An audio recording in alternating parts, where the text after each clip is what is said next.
Hello, everyone. Oh my goodness, the season is finally over. I am delighted. Unfortunately, Max bailed on us tonight, so it's just the five of us. That's myself, John, Lodz, Charlie, and Harry. We are going to run through it all. That is pretty much. I think we've got every player that's played first team minutes. There's a few obviously that haven't played any first team minutes this season through injury. We will of course be commenting on those. Just to warm everyone up, though, I think it would be nice to start with a poll. Of course, we were promised that this season would be better than last season by our chairman. So, by all means, was last season better or worse? Or was this season better or worse than last? Ones and twos in the chat. You guys, you going to hit me with any answers? Go on, Chaz. I mean, it's worse, isn't it? Like, there's no way of dressing it up. We finished at the same position in the league, and we didn't have that big cup run that Dara said made us one of the only people, one of the only four teams that was successful in League One last season. Apparently, we were one of them. Well, it's not looking good for us now. The history books are not going to look back favourably on this season at all. And we haven't even had that sort of shining light in the middle of, battering a Cambridge. We've just had 10 months of absolute rubbish. If I'm going to go with the other side of the coin here, the reason this season might be better is because it puts us, I think, closer to being a top six side than last season did. The players we have right now are better than last year's players. Like some of the players who were starting last season are now in the National League on loan or have been completely bombed out of the squad. So there's more pieces of the puzzle together now, at least, is the one saving grace for this season. Although on today's performance, even that I'm doubting.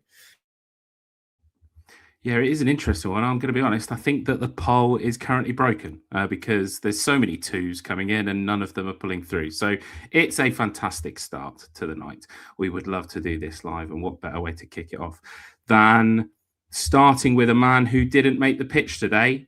This, of course, is not going to be too many decisions here.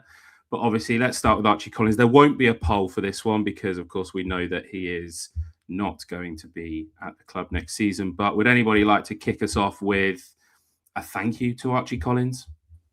Yeah, I'll do more than our manager did and thank him today. I thought, I mean, look, I said it on Twitter, but I thought I was disgusted at the treatment of Archie Collins today, actually. I think it's a really poor way for him to bow out. And whether you disagree with that statement, and there are plenty of people that do, I think giving him 5 minutes at the end would not have given us any different feeling to, like, Williams learned what he needed to about Keller and who played alongside him in midfield. This is a good start.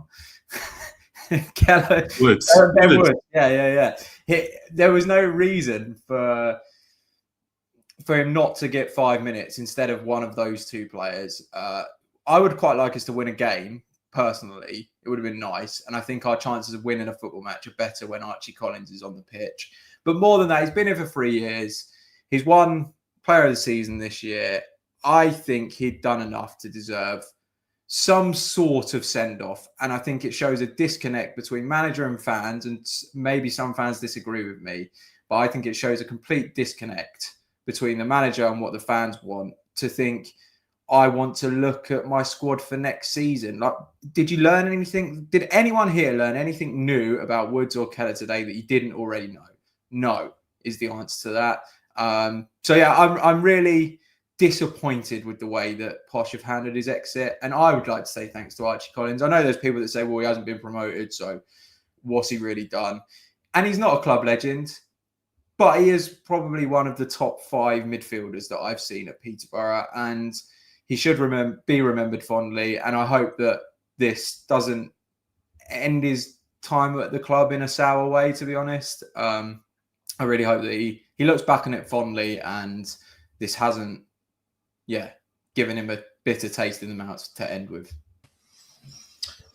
Yeah, I second everything you've just said there, John. He's not a club legend, you're right. But when you look at what Doncaster fans were doing today with Billy Sharp, we don't have players like that at Posh. We don't have players that stick around for seasons on seasons and, contribute as much as what Billy Sharp has.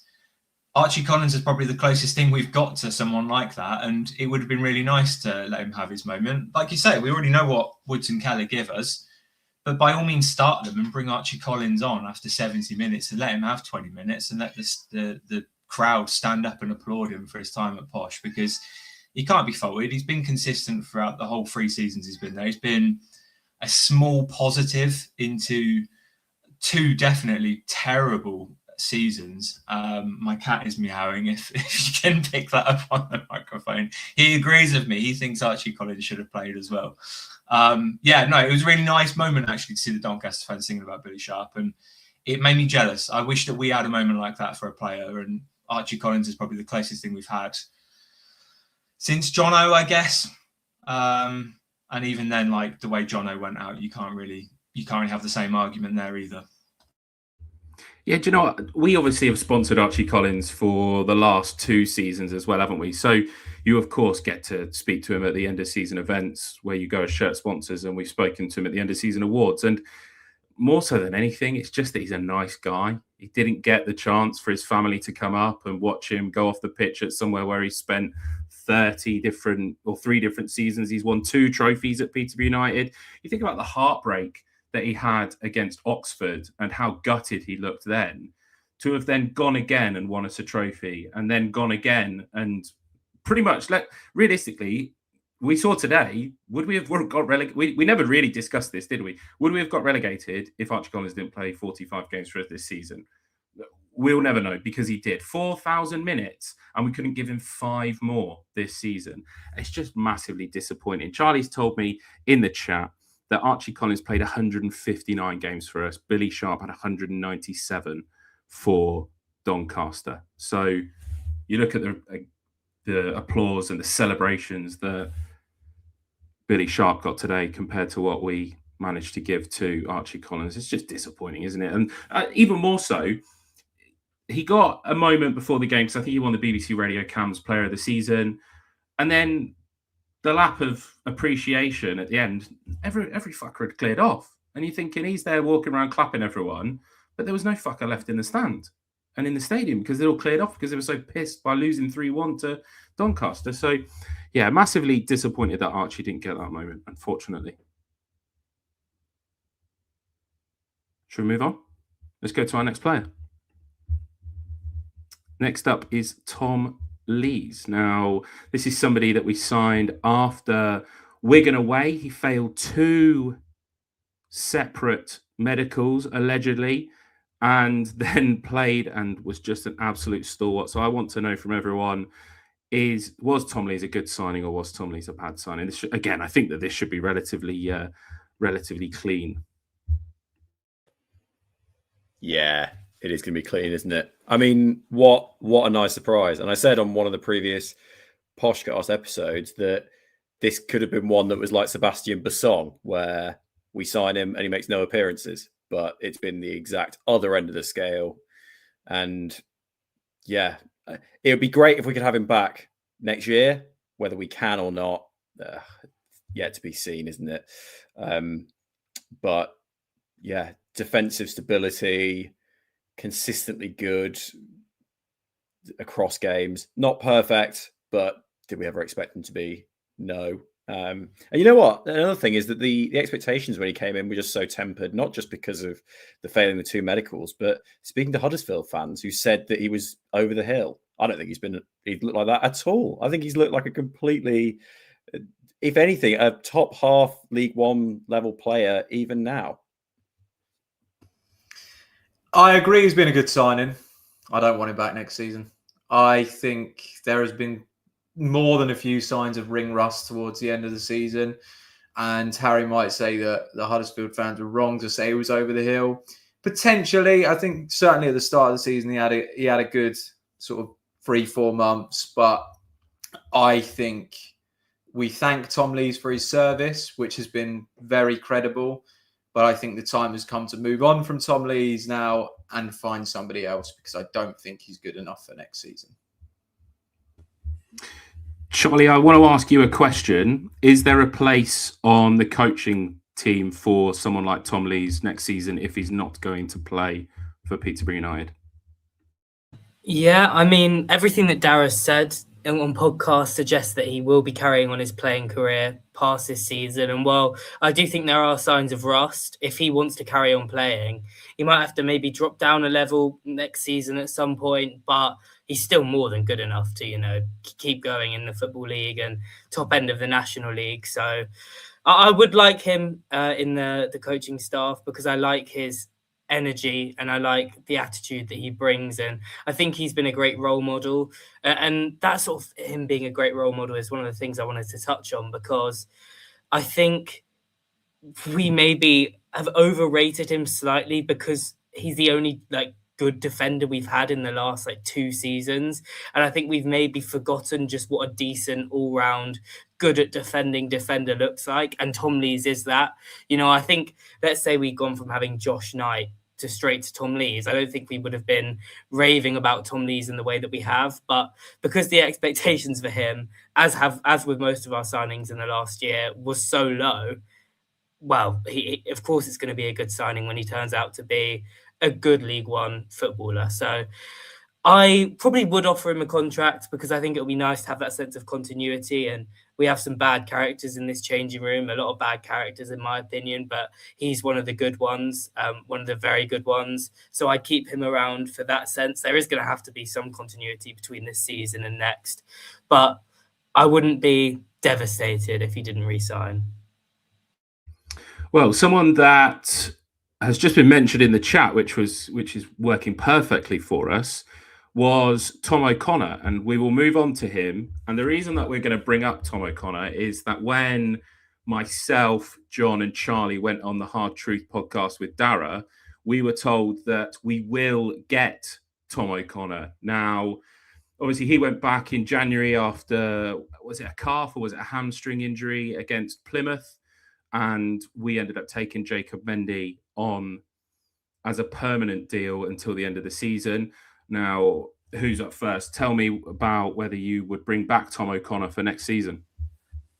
I would.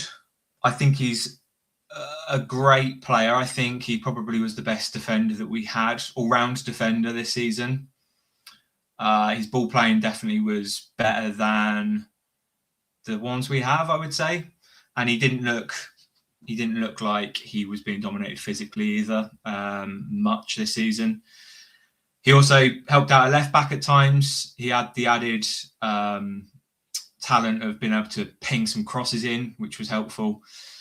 The only thing that concerns me about Tom O'Connor is his injury proneness. He was injured a lot last season, and now obviously the injury he's got currently is quite a big injury. I worry that we might end up saying yes to all of these defenders and half of them are going to be injury prone. So I would get Tom O'Connor in if we were confident that the rest of the defenders we have are all fully fit and can survive a whole season without getting injured. But if we're signing ones that we're already unsure might not go a whole season without getting injured, then I don't think Tom O'Connor would be the right fit for us. I think we need to come away from signing players with bad injury, players that have bad injury records, which is something that Dara says he doesn't do, but we have plenty of examples this season where he has done exactly that. Oh, see, I agree on the sentiment around the injuries, Lodz, and I'm probably going to end up saying something now that I contradict myself on later when we talk about Sam Hughes. But I would have Tom O'Connor back because he wins games. And sometimes statistics stand out. So Tom O'Connor was involved in how many of our 15 wins this season? Any of you know? Anyone want to make a guess? One of you. I'll go for 8. 3. Okay. It was 8. Charlie, you're bang on. And you're thinking, okay, only 8 out of 15 wins. I mean, it's only half of them. But how many appearances did Tom O'Connor make in League One? That's your next question. Well, since I guessed so good the first time, I'll go for 14. He made 16 appearances. He won half the games he was involved in. That's a player you want in your team, a player who wins half the games he's involved in, right? It's far better than what we can say for most of our squad. And you know what? Lodz has already covered the points about the quality of his defending. There's the risk around his injuries. for me, it's a risk I'd be willing to take with Tom O'Connor next season. Yeah, I'm with you. I'm with you, Harry. I think Tom O'Connor is actually a pretty exceptional ball-playing centre-back for League One level. Like, I think he's right up there. He's left-footed, which brings natural balance. I think him and Dave as a partnership could be really good. You've got sort of the big physical energy of David Cagbay next to Tom O'Connor. I think that could work really well. He's a bit of a utility player as well in terms of he's played left-back for us at this a point this season. He's played centre-back, and obviously, you know, he can play in the midfield as well because he played there at Burton quite a bit. So I would bring him in. But, you know, I'm also, because of the injury record and because of how infuriated I've been with injuries, and also because Dara, although he did tell us on the podcast, he reneged on Twitter and said, yeah, we're not signing him. His wages are too high and we've already got midfielders. But I just think Tom O'Connor is worth the risk. I'm with you, Harry, because he's very good right at the top of the League One ball-playing centre-backs. I don't want him back again, lads. You guys are being quite generous. I like Tom O'Connor as a player. I think he is a good player. But his injury record, what are we doing here? We're talking about durability. Injuries have derailed this season at best. And Tom O'Connor has never played more than 40 games in a season. You look back over his last few seasons, 18 games for us, no games in the Championship for Wrexham, 31 league games for Wrexham, 34, 24, 7, 18. It's not a great run of numbers, that. And I think we need someone more durable, particularly as I don't trust the people in behind him, really. So if you're looking at a starting centre-back, I at least want them to feel like they can play 40 games in a season, 45 games in a season, because I don't think we're going to have a great third or fourth choice, to be honest. So, yeah, I would look elsewhere, given that I expect his wages will be fairly substantial. And that's the only reason, really, that would stop me signing him, because I do think he is a good player on paper.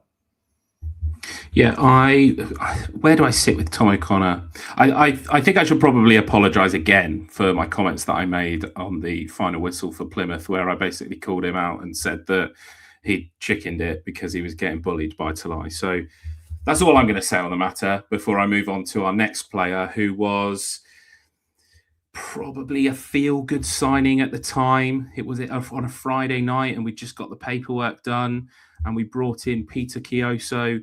The atmosphere, the reaction was electric, and it was like, yes, we've got Peter Chioso back. We're going to get promoted with Peter Chioso, and he's going to finish off the business that he wasn't able to when he left after Derby away. Does anyone have any strong feelings on Peter Chioso? Yeah, I have some strong feelings. I think, what did we think we were going to get in Peter Chioso? Somebody who has a great attitude, who would raise the levels across the squads by being a standards bearer in training, somebody that would reignite sort of that right-hand side and bring that attacking athletic fullback energy back into the team. And did we get any of that? Absolutely not even close. He was a shell of his former self, both on and off the pitch. I think the impact that he had early on in the season was okay. I thought, he didn't play terribly under Fergie, but he didn't play well, but he wasn't one of our biggest problems. But growing into the season, when other players started to perform under Williams, Elisby's, Leonard, even Archie Collins, Jimmy J. Morgan, when those players stepped it up under the new manager, Chioso's level stayed right down there. And yeah, I think one thing I will say is I'm not going to accept any Dara slander for signing Chioso, because I think most Posh fans, if they'd been given the option, would you sign Peter Chioso in the summer, they would have said yes, 100%. Let's take him right now. So I'm actually willing to completely sort of let Dara off the hook there. I don't think he could have been foreseen Peter Chioso being, a shell of his former self. Obviously, I didn't watch any of his football at Oxford, so there may have been telltale signs that he was not the player he was when he was playing for them. But yeah, I'm not going to bash the signing too much, but it hasn't been a good loan and it hasn't worked out. And no way would I re-sign him for next season or anything like that. I think that this season showed two things with him. That magic that he had in 23-24 with Poku might have just been a composite of a very specific Fergie ball. Imagine, by the way, if Kyoso goes to Leicester and ends up doing well with a good winger in front of him. It could be sometimes players fit certain systems. But the other thing I wanted to mention on him, which we should maybe have a bit of sympathy for, there was surely no way it was part of the plan for him to play centre-back consistently this year. I mean, he's not at the right-back position for his defending in the first place. So you're then moving him into an even more defensive position. And yeah, he's not been great there. Clearly, things have soured in the last few weeks because he's not even been in the squad. And I can't imagine he'll be back. Was it a bad loan? It was ultimately, but I could agree with Charlie's sentiment there. Can we blame the Kyoso being in the mix or on our list in August, given how well he did in 23-24? No, it wasn't a bad idea. Yeah, I think that my issue with the Kyoso loan is that he came in to sort of be a leader, and I don't think that we ever saw that, and possibly he ended up being more of a distraction to some of our players in the way that he conducts himself. And again, like Harry said, the idea was never that he was going to come in and play centre-back. And should he have maybe played ahead of JD at times? Yes, he should have done. Should he have played ahead of CJ at times? Yes, of course. But if you couldn't get in the team, then there's still kind of like, you need something about it. And I just don't think that we saw that from Kyoso. And I think with Peter Kyoso, it feels like he needs somewhere that he can settle down and call a home. Like he's had lots of clubs over his career, and he's not exactly the oldest of players, and he always sort of moves around every year or two. And fingers crossed his next move is somewhere where he can settle in, settle down and call it home, because I don't think he's had that yet this season. But I do not think that his home should be Peterborough United. And you should also say that I don't think he was there today. I don't think I saw him. I don't think I saw him on the lap of appreciation. I'm happy for somebody to tell me that I'm wrong, but I'm pretty sure that I didn't see him there today. I implore anybody to go and listen to Luke Williams' interview with Phil Adlam. And Phil asked him a question about Jimmy J and Kyoso. And Phil and Williams says glowing praise of how much he's enjoyed working with Jimmy J. He does not say a word about Peter Kyoso. I think that probably sums up the way this loan has gone. I'm gutted that it has gone this way, because he was one of my favourite players in the last spell. Thought I was buzzing when he signed, went down to Exeter away, almost purely on the bounce of that signing. Can't blame the club for bringing him back, but he has been a massive disappointment. Got nowhere near the standards of last season. It feels like it's ended in a bit of a sour way for both parties, I think. Yeah, and it's probably worth just... I'm not going to do this too often, but this is the second time that this person has commented. I'm just going to put it up quickly and block these guys down at the bottom. You've once again said that PK is a distraction to the players. You do not know these people. You are not in training every day. You are speaking about things when you know nothing about. I'm going to be totally honest with you. As we've said before, I am very privileged in that I get to go to events where you interact with these players, and we've seen it. We've had it. I'm not going to go into the details because those moments do not need to be shared, but on at least 3 occasions now, I've been in the same room with Peter Kyoso, and let's just say the atmosphere hasn't been the nicest. I won't divulge. I can let everyone's imaginations run wild on that one. But when I say that Peter Kyoso isn't a particularly nice person, that's my opinion. And I don't think that he's been a great influence on the squad or certain portions of the squad. And I will look forward to him not playing for Peterborough United next season. With all that said, we will move on to the next player, who is Jacob Mendy. Of course, as mentioned earlier, Jacob Mendy was a loan, initially brought in at left back on deadline day in September 2025, and then was made permanent until the end of the season as a little bit of a deal with Wrexham so that we didn't have Tom O'Connor's wages.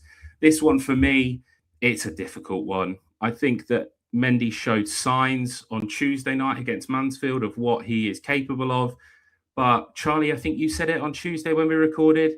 Is that the first time that we've probably seen Mendy properly fit this season? And look, he's shown he can put in a performance, but is he consistent enough? And would he be somebody that you would bring back next season? No, not for me. I thought he had a stinker today, by the way, unfortunately, which probably doesn't help his case.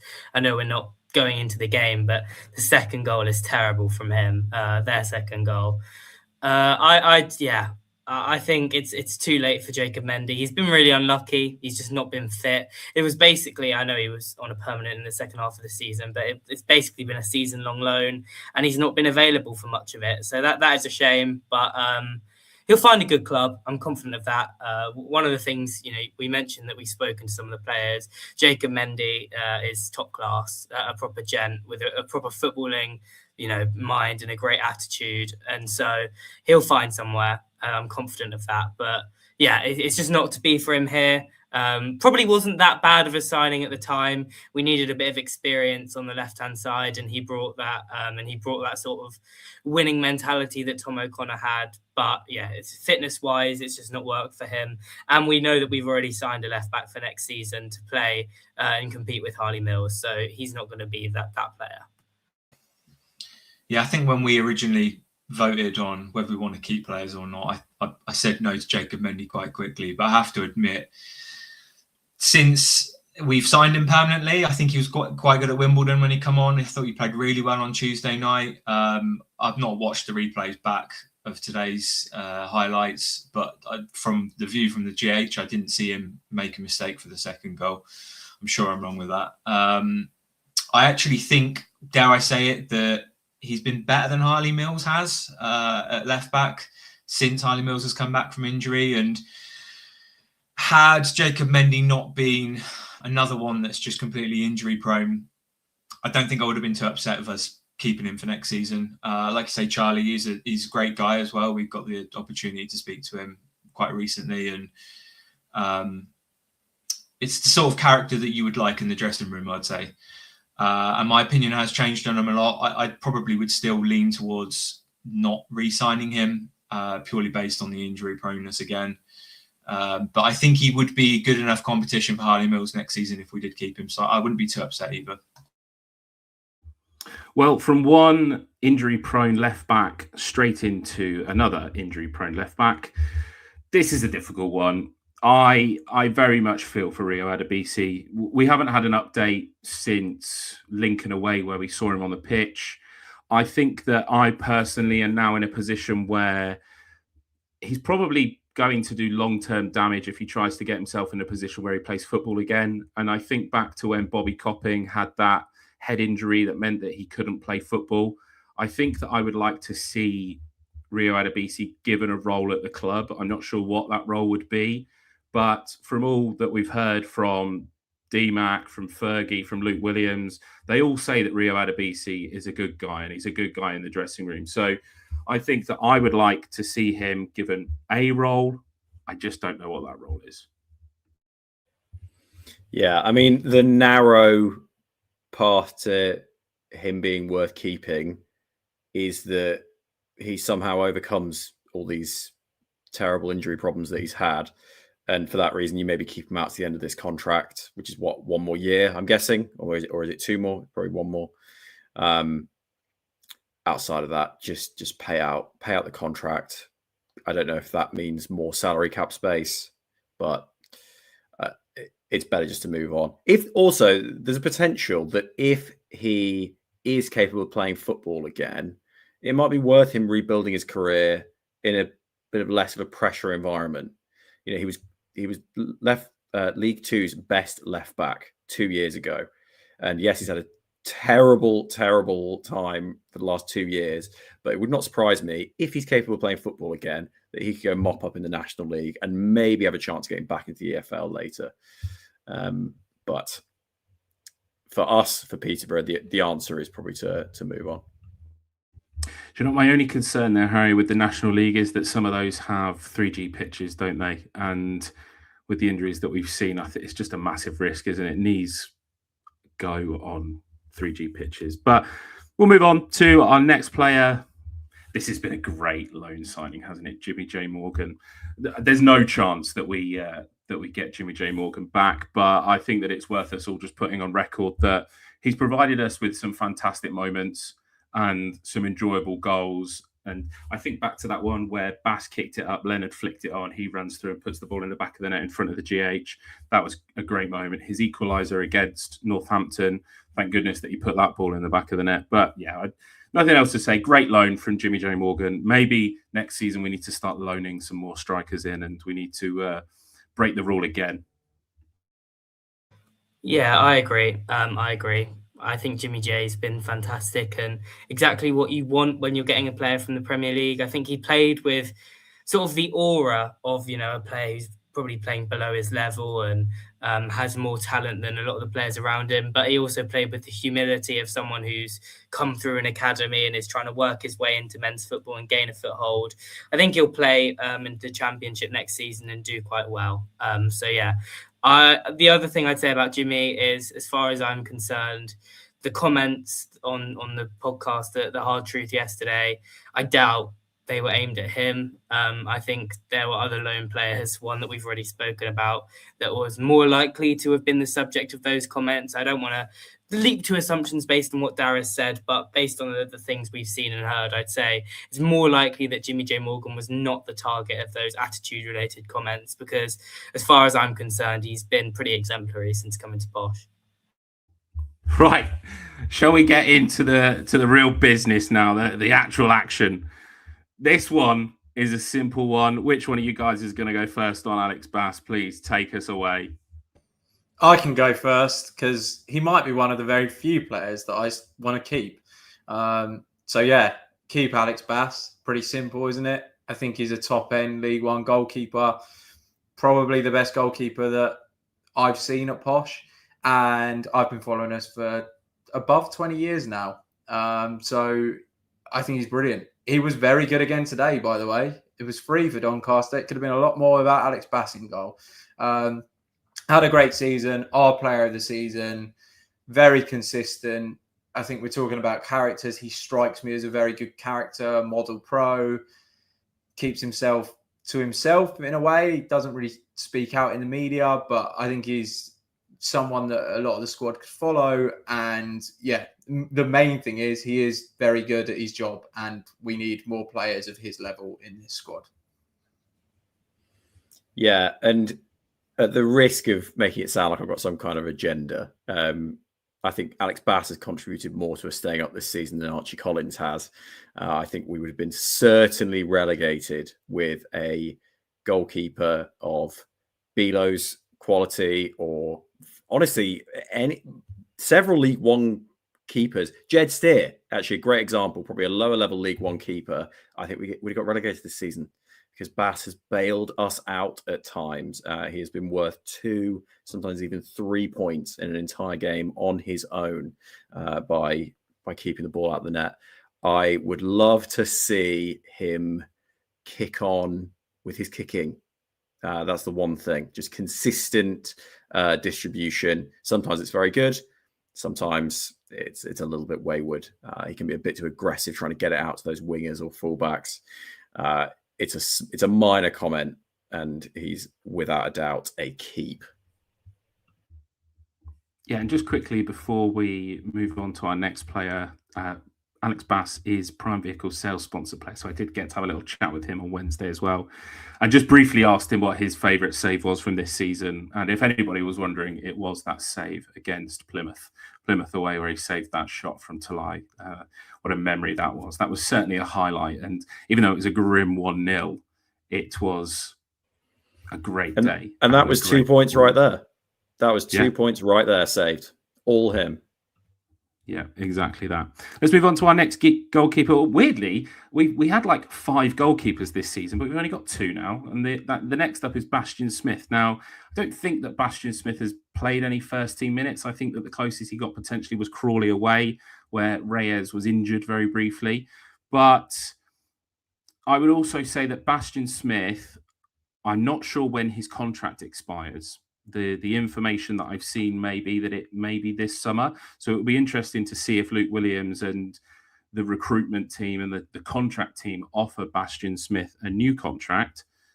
Lodz, anything to say on Bastian Smith? Not really. I've not seen him play. You have to say that Williams must have seen something to be comfortable having him as the second choice goalkeeper in the back half of this season. Like you say, Ashley, we're not sure if he's been offered a new deal or not, because all of the players that's a similar age to him that have signed new deals have all had their own articles released, whereas Bastian Smith hasn't had anything. So I've put a loan down, assuming that he is here for a while, purely because I think it would be good for him to get some first team football. And I think it would be too much of a risk having him as our number 2 going into next season. There's a lot of cup games at the start of the season. I think it's quite important that you have a number 2 that has relative experience to give the number 1 goalkeeper a break. And Alex Bass has had a few injuries in his career as well. I don't know if it's the same foot, but he always seems to injure a foot. We need to have a goalkeeper ready to step in and be able to rely on them. I don't know if Bastian Smith is that goalkeeper or not. I just think it's probably too much pressure to put on him, especially given how bad this season's been. If Alex Bass gets another injury early on next season, it's going to be a lot of pressure for a young goalkeeper. I put him down to sell, and that wasn't just on the basis that we weren't sure on his contract and when it expired or not, but I put sell because I'm fed up of us ruining young goalkeepers' careers by having them sat on the bench. Like, it's happened with Bilo. He's ended up at Ipswich under 23s. Will Blackmore's retired from football, essentially, not seen him go anywhere. Bastian Smith, the next one on the line. Let's just not get rid, but let's sell him and let him go and start a career up in the National League and work his way back up from there. We can clearly see that we can get goalkeepers in on loan, and if we're going to do that, we may as well just have them in as our substitute goalkeeper. That's just the way that I see it with Bastian Smith, is that I played in goal myself, obviously not to the level of these guys, but I'm just bored of us ruining goalkeepers' careers, having them sat on the bench for 90 minutes and them occasionally having to go and warm up when we need a 5-minute tactical break and the goalkeeper takes a seat. Surprised I'm the only one keeping poor Bastian here. I will say 2 words to you all. Cap space. And the reason I'm saying cap space is, as this episode goes on, you'll realise we're going to need to sign quite a lot of players this summer. So the reason I'm keeping poor old Bastian and everyone else is getting rid of him is because Bastian hasn't played a game in the Football League. Now, what does this mean? It means we can get in an emergency loan. Anyone remember Joe Bursick? That's what we're doing again, lads. So, yeah, any issues with Bass, get on 999, emergency loan time, and we get an even better goalkeeper, because that's how it works, I think. So, yeah, stick around, Bastian. Yeah, fair enough. Valid. Let's move on to our unsung hero of the season, Carl Johnston. Now, this is another injury-plagued season, who spent basically... When did we play Leyton Orient? Was that the middle of March? We've not seen him since. We saw him on the pitch today. Who wants to go first on CJ? Take us away. I could go, although I'd love the graphic up to remind myself which way I went with this. I'm pretty sure I won't keep. But yes, thank you. It doesn't surprise me. CJ is one, we're not fine. Ashley may have the inside scoop on what the players are like behind the scenes. I don't have such a behind the scenes scoop. However, I think it's quite obvious from the interviews that CJ has done and from what other people have said publicly about him that he's a very good influence in the dressing room. On top of that, he's a hard worker. He's not flashy. He's unlikely to be our best player at any given position, but is he worth a place in a squad that is going to try and build momentum for next season? Absolutely. He actually, for what it's worth, did show some pretty decent play at left back in the second half of this season. Probably not the permanent solution that we want, but still a worthwhile player to keep around the squad. Sorry, guys. This is where we've got to be ruthless. Good bloke, good professional, not a good enough footballer for Peterborough United. I'm afraid Carl Johnston is a League Two fullback. I would be very hard pushed to see someone say, no, he's not. I think he's a decent League Two fullback. I don't think he's good enough for where we want to be. You want to outline yourself as a top six club. Carl Johnston is not it. He's too small. He's too lightweight. He's too easily bullied. He's too susceptible to being caught under a long ball. He can't get forward well enough. And as much as I like him as a character, as Phil Adams said, if all the characters in the squad were Carl Johnston, we would be in a better place. I don't disagree with that. I think he's getting the maximum he possibly can out of his career. So I don't say this with any joy, but I don't think he's a good enough footballer to play for us. And that's the unfortunate reality of where I think we're at. So if we're going to be ruthless, we need to ship out players that aren't good enough. And I would put Carl Johnston in the not good enough category, unfortunately. Yeah, see, I've done a full U-turn because I do somewhat agree with what you've said there, John. I don't think his ability is what we need in a first team next season. However, I think his character is too good to let go, especially when you're losing characters like Archie Collins, you're losing characters like Tom Lees. We don't know what Sam Hughes is going to be doing next season. I worry that we're not going to have that consistency going from this squad into the next squad. We need the leaders in the group to stay, at least some of them. Carl Johnson, we spoke about him in the awards episode, his mentality and how he never gives up. Versatile, he's just been thrown in at left back in a sticky situation and he's done a job. He hasn't complained, he's just got on with it. Even today, we haven't seen him play for a few weeks now because of his injury. He couldn't even walk a few weeks ago and he was the one that was leading the players around the pitch for the lap of appreciation. Which given, Doncaster was still on the pitch celebrating, like that's not, someone's got to take that leap, haven't they, and lead the squad around, and he was the one that did that. I see a lot of leadership qualities in Carl Johnson that I'd like in the dressing room next season, and I don't think his performances were a disaster on the pitch either. I think he did a good enough job to be a backup player, and I think all you want in a backup player is to come in, do a job, and show that you're a hard-working player. And I think Carl Johnson will give us that next season. And I think he's worth keeping around for that. Yeah, I agree, Lodz. I'm with you. I think in terms of the players that we can afford to keep from this season, there are some that we really cannot afford to have anywhere near the squad. CJ is not one of them. And unless we do want to genuinely make 15 signings in the summer, we're going to have to abide with keeping players like CJ. I also think John was slightly harsh on his sort of assessment of his level. I think he'd probably be a top League Two fullback. I think, Cambridge, who finished third, have Liam Bennett at right back. I think he's a better footballer than Liam Bennett. So I'd put him around the top of League Two. And that is probably passable. Hopefully he won't have to play as many games as he has this season, but coming in, and especially when we're sort of trying to defend a lead and just digging in and defending, he's a good defender. He doesn't make many mistakes. He's switched on. He deals with his winger. I'd keep CJ. I went with Sell very briefly just because I looked at the article from when we signed CJ and it said long-term contract, but that was in January. So I've made a slight assumption that the long-term contract was actually only 2.5 years that we've signed him on. And that means that he's going into the last year of his contract. I think that we paid 300 grand for him. Is it worth just selling him now and getting 350, 400k, 500k? Can Dara work his magic on that and get somebody like York, right, that have been promoted into League Two now, would be the perfect fit for Carl Johnston, and they'd probably pay 500 grand for him. Take the money now, because in a year's time, he's not going to be worth anything to us if his contract runs out next summer. And I should say as well that we don't know when his contract runs out, so it would be great to have an update on that as well. Somebody said, Rafdi, hope we're going to vote on the chairman and the manager. Well, that will come at the end, I think. And we do that. I didn't mean to pull that one up. Should we move on to the next player?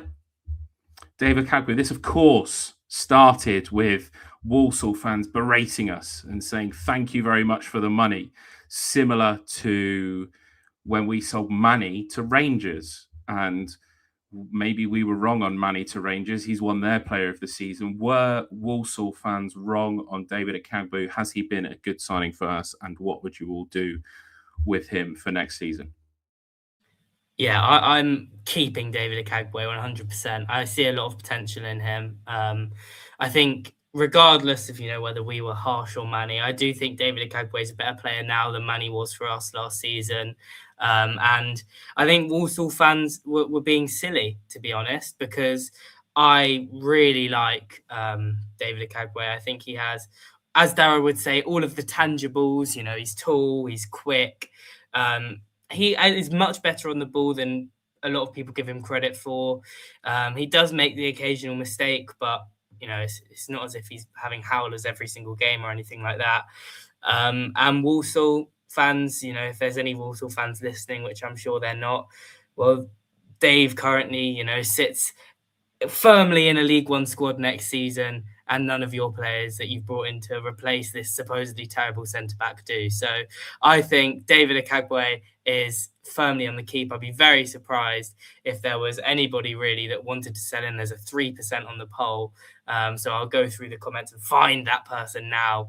But yeah, I like David. I'd be keeping him. And he's another one as well, which has the right temperament and attitude for the kind of players we want for next season. And he's young. He's so young for a centre-back. I'm sure there is so much growing for him to do. I am going to make I wouldn't call it a prediction, but a hope that he follows the same path that Kyprianou did going into year 2. Kyprianou was pretty good in year 1, but he was basically the best player in the team or close to it in his second season. And Dave, similarly, has been pretty good this year. And I think with a full year of League One behind him now, is going to have learned so much from being next to Tom Lees. I see bright things ahead, and it's an easy keep for me for that reason. Well, I am a keep, but sometimes I do feel like I sit with this podcast should be named Up The Cagbo, because I do feel like I sit with his fan club every week when I go to games. I am a lot more skeptical on Dave than every other member of this podcast, I would say. I think he's an ill-fitting centre-back for this squad in the sense that we like to demand possession, and Charlie says that everyone greatly exaggerates his ball-playing ability. I don't think it's great. I think he turns around and passes to his goalkeeper too often, and I'm not sure when he plays forward that he's the greatest on the ball, unfortunately. I just don't see it. I think he makes a few too many errors in possession. However, those are the negative sides. The positive sides to Dave is he's the most physically imposing member of this squad. I think he seems like a really good character and a really nice bloke, which does count for a bit.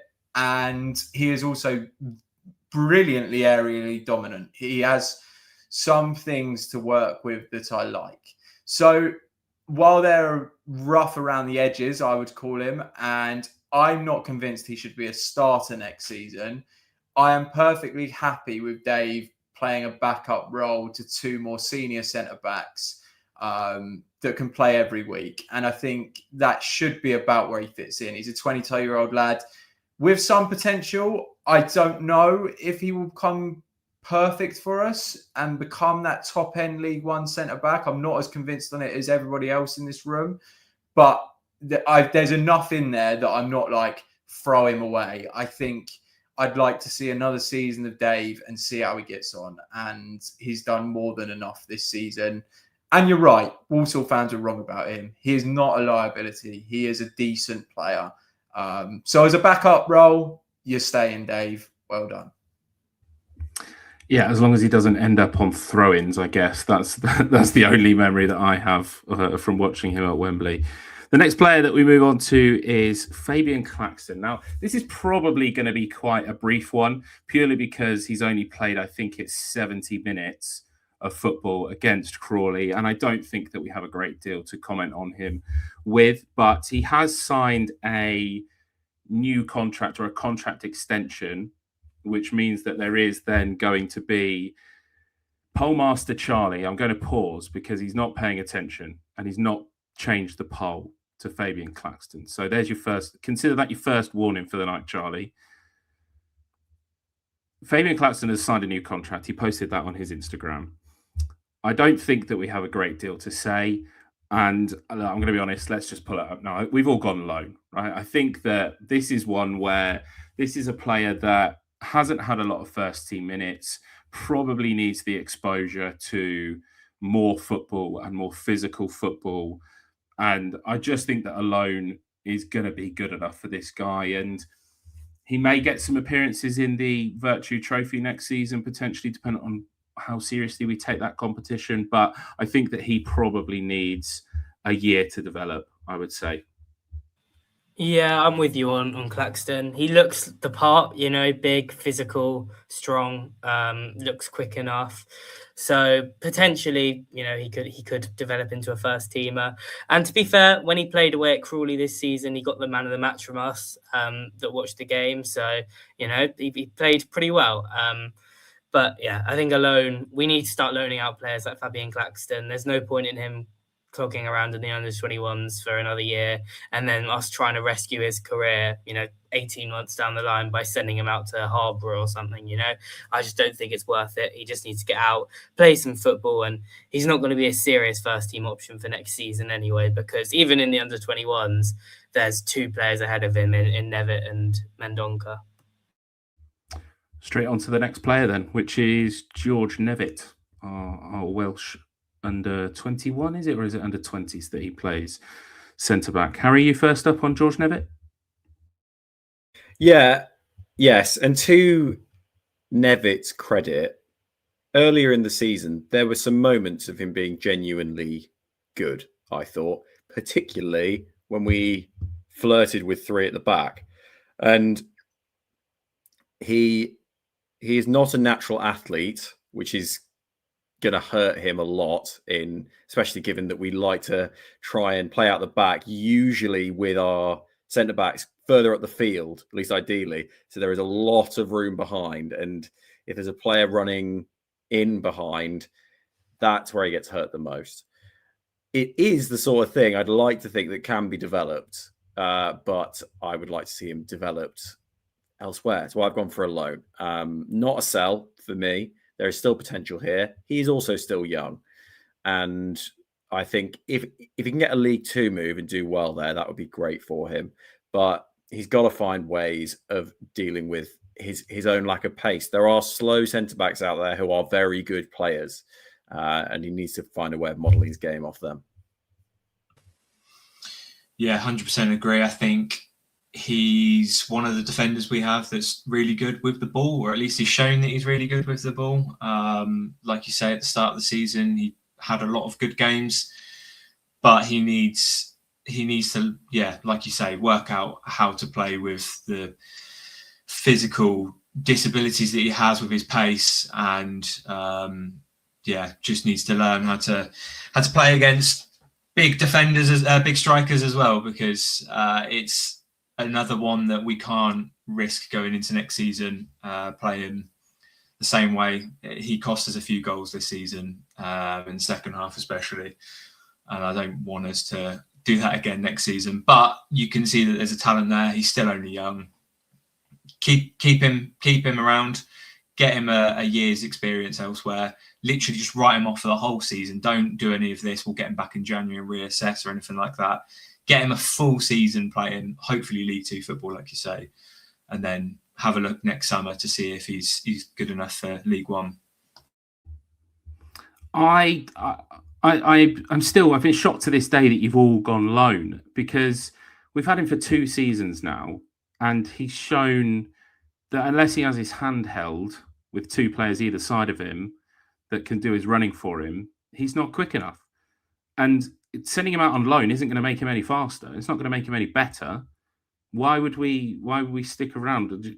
Keeping George Nevitt would just be a waste of time. Just again, another one. Just let him go and enjoy his career. It's not going to be at Posh, and I don't think a loan's going to get him any better. I think there is a world where even with his sort of lack of pace, he could still be a good footballer. As Harry said, there's plenty of good centre-backs out there who have not got good pace, but compensate for that by excellent positioning and ability to sort of use their body in other ways. So I would say that there's a chance for him to learn that. He can learn that away from Posh, though, please, because I don't want to have to watch another game like Bradford away. I actually think Nevitt's performance at Bradford away is the worst individual performance of any player this season in terms of like an isolated game. He was shocking. Now, I know he wasn't supposed to be starting or anything, and he sort of got thrown in at the deep end, but still, it was really, really bad from him that day. I'd loan him out purely because we spent quite a bit of money on this guy. He was hyped up a lot when we signed him. You know, Fabrizio Romano tweeted about him, which doesn't happen with Posh signings very often. And we were so excited about the fact we managed to get him in that I don't want to write him off just yet. And I don't think his value would be very much this summer. And I don't think if we loan him out and he does badly on loan, it's going to decrease enough to make it a risk to loan him out for another season. Yeah, I think you're very harsh there to say that he's not going to get better out on loan, Ash. I think you're saying he's not, but then what's the point? How many games has he played for Posh over the last 2 seasons? This isn't somebody that, like Luka Mendonca or like Fabian Claxton, that will benefit from being away from the club. He's played probably 30 games each season, and he's not been good enough. How old is he, Ashley? Off the top of your head, do you know? He's 19, but he ain't going to get any quicker. Doesn't matter whether he's 19, 20 or 25. His pace is his issue. He is a good footballer. I'm not arguing that, but he's not going to get any faster. And pace is something that you need in League One to at least a slight bit more than he's got. His pace is a problem. You can't get around that. But maybe this is benefit of the doubt, but I think you are ignoring that he did get slightly better this season. If you remember back, we were all saying George Nevitt was player of the season when Fergie was here. Like, I know there wasn't much competition, but he had improved. And yes, he went downhill. Yes, he really struggled for a stage, like Chaz said, against Bradford away. He needs to bulk up massively. He's got size. He's not a small lad, but he's so slight. He looks like a school kid out there. And he does need to bulk up and become more physically dominant. But I'd like to give him a year in the conference where maybe there's less ability in that level. He's 20 years old. He's got so much experience for a 20-year-old kid at centre-back. He's only 18 months older than Luka Mendonca. Like, he's not an old guy. I think it's worth loaning him out for a season, see how he gets on. We're not losing anything by doing this. Cover his wages. He won't be on a big contract. Cover his wages, see how he gets on, and then assess in the summer. If he does badly, he's not going to lose value. But if he does well, then maybe we can reintegrate him. I think it's a no-risk loan for me. I mean, is it worth also mentioning before we move on to the next player that he's not been in a matchday squad for like over a month now, and everyone else seems to get in ahead of him. Like Luka Mendonca played ahead of him today. Like I think that the writing's on the wall for George Nevitt potentially here. And when the Posh official retained list comes out, I will not be surprised if George Nevitt is somebody that is on our sell list. But anyway, let's move on to more positive things. We're going to move on to Harley Mills. Now, who wants to take Harley Mills first?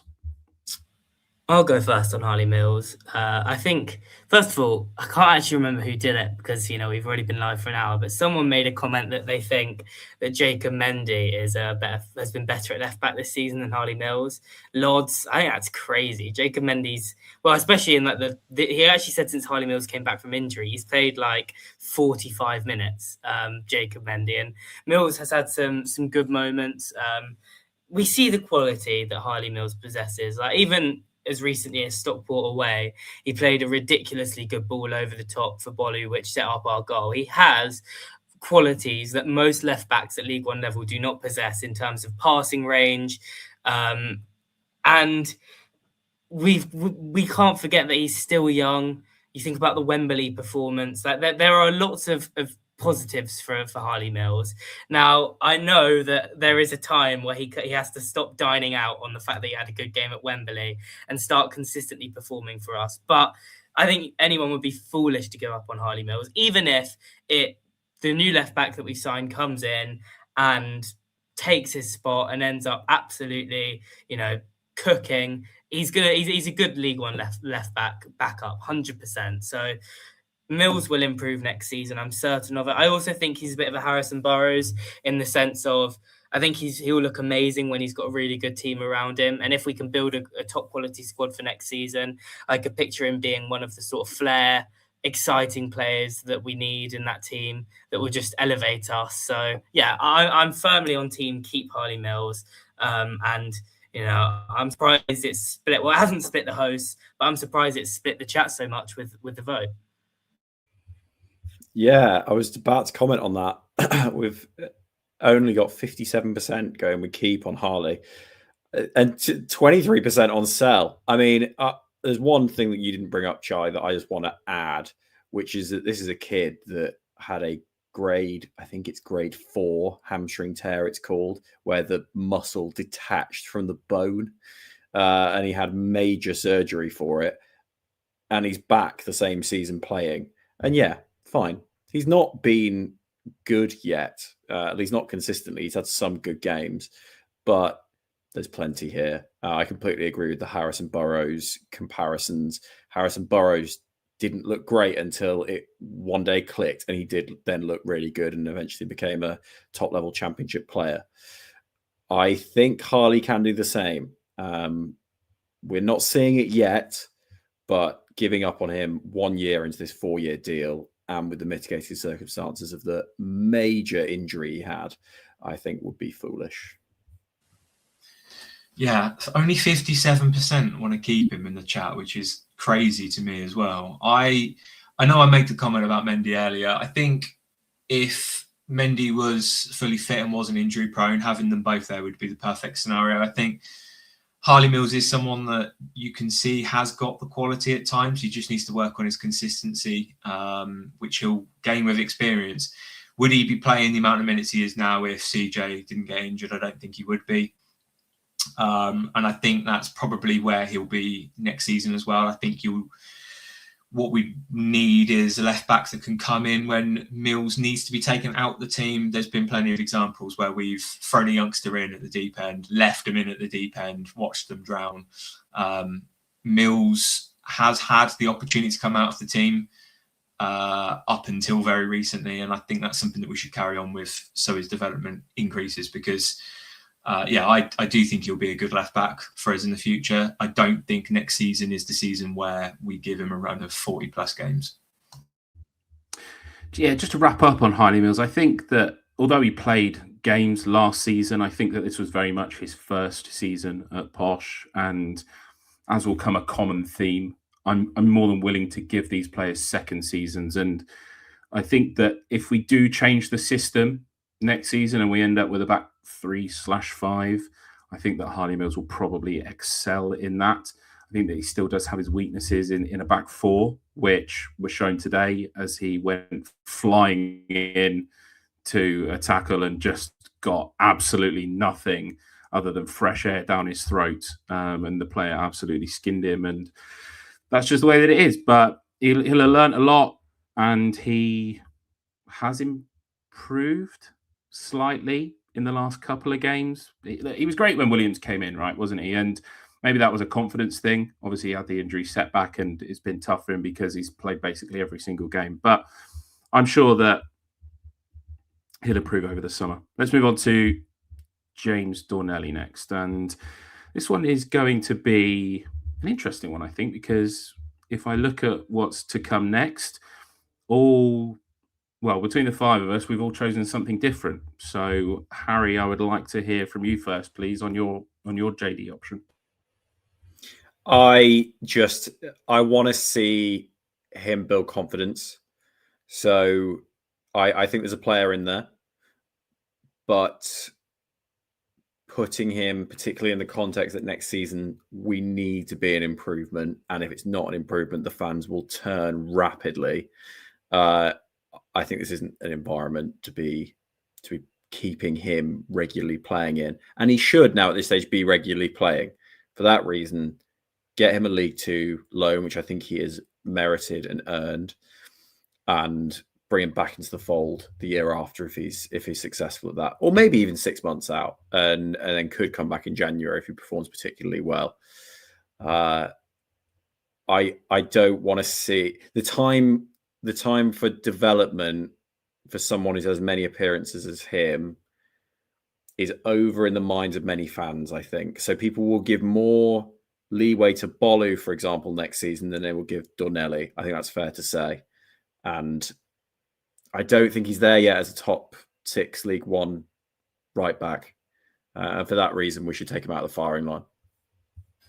Yeah, I agree with taking him out of the firing line. That's one of the reasons why I put him down to sell. I just made a comment about us throwing in youngsters too early and watching them drown. I think it's too late now with Donnelly. I think the fans have already turned on him. If you read tweets about him over the last few weeks, I think a lot of the fan base have had enough of James Donnelly, and I don't think that's fair to him. I think there's no lack of effort with James Donnelly. It's just purely quality and us choosing not to rotate him with Kioso, or, perhaps other players in that position aren't available. Who knows?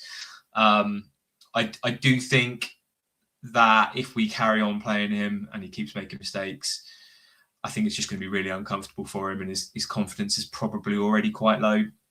I think if we were to sell him and he was to start again at a different team, Manny Fernandez is the best example of this, isn't he? We turned on him as a fan base. We were blaming him for a lot of stuff. He goes to Rangers, he starts again, and look where he is right now. Donnelly, obviously, he's not going to achieve the heights that Manny Fernandez has in this time next year.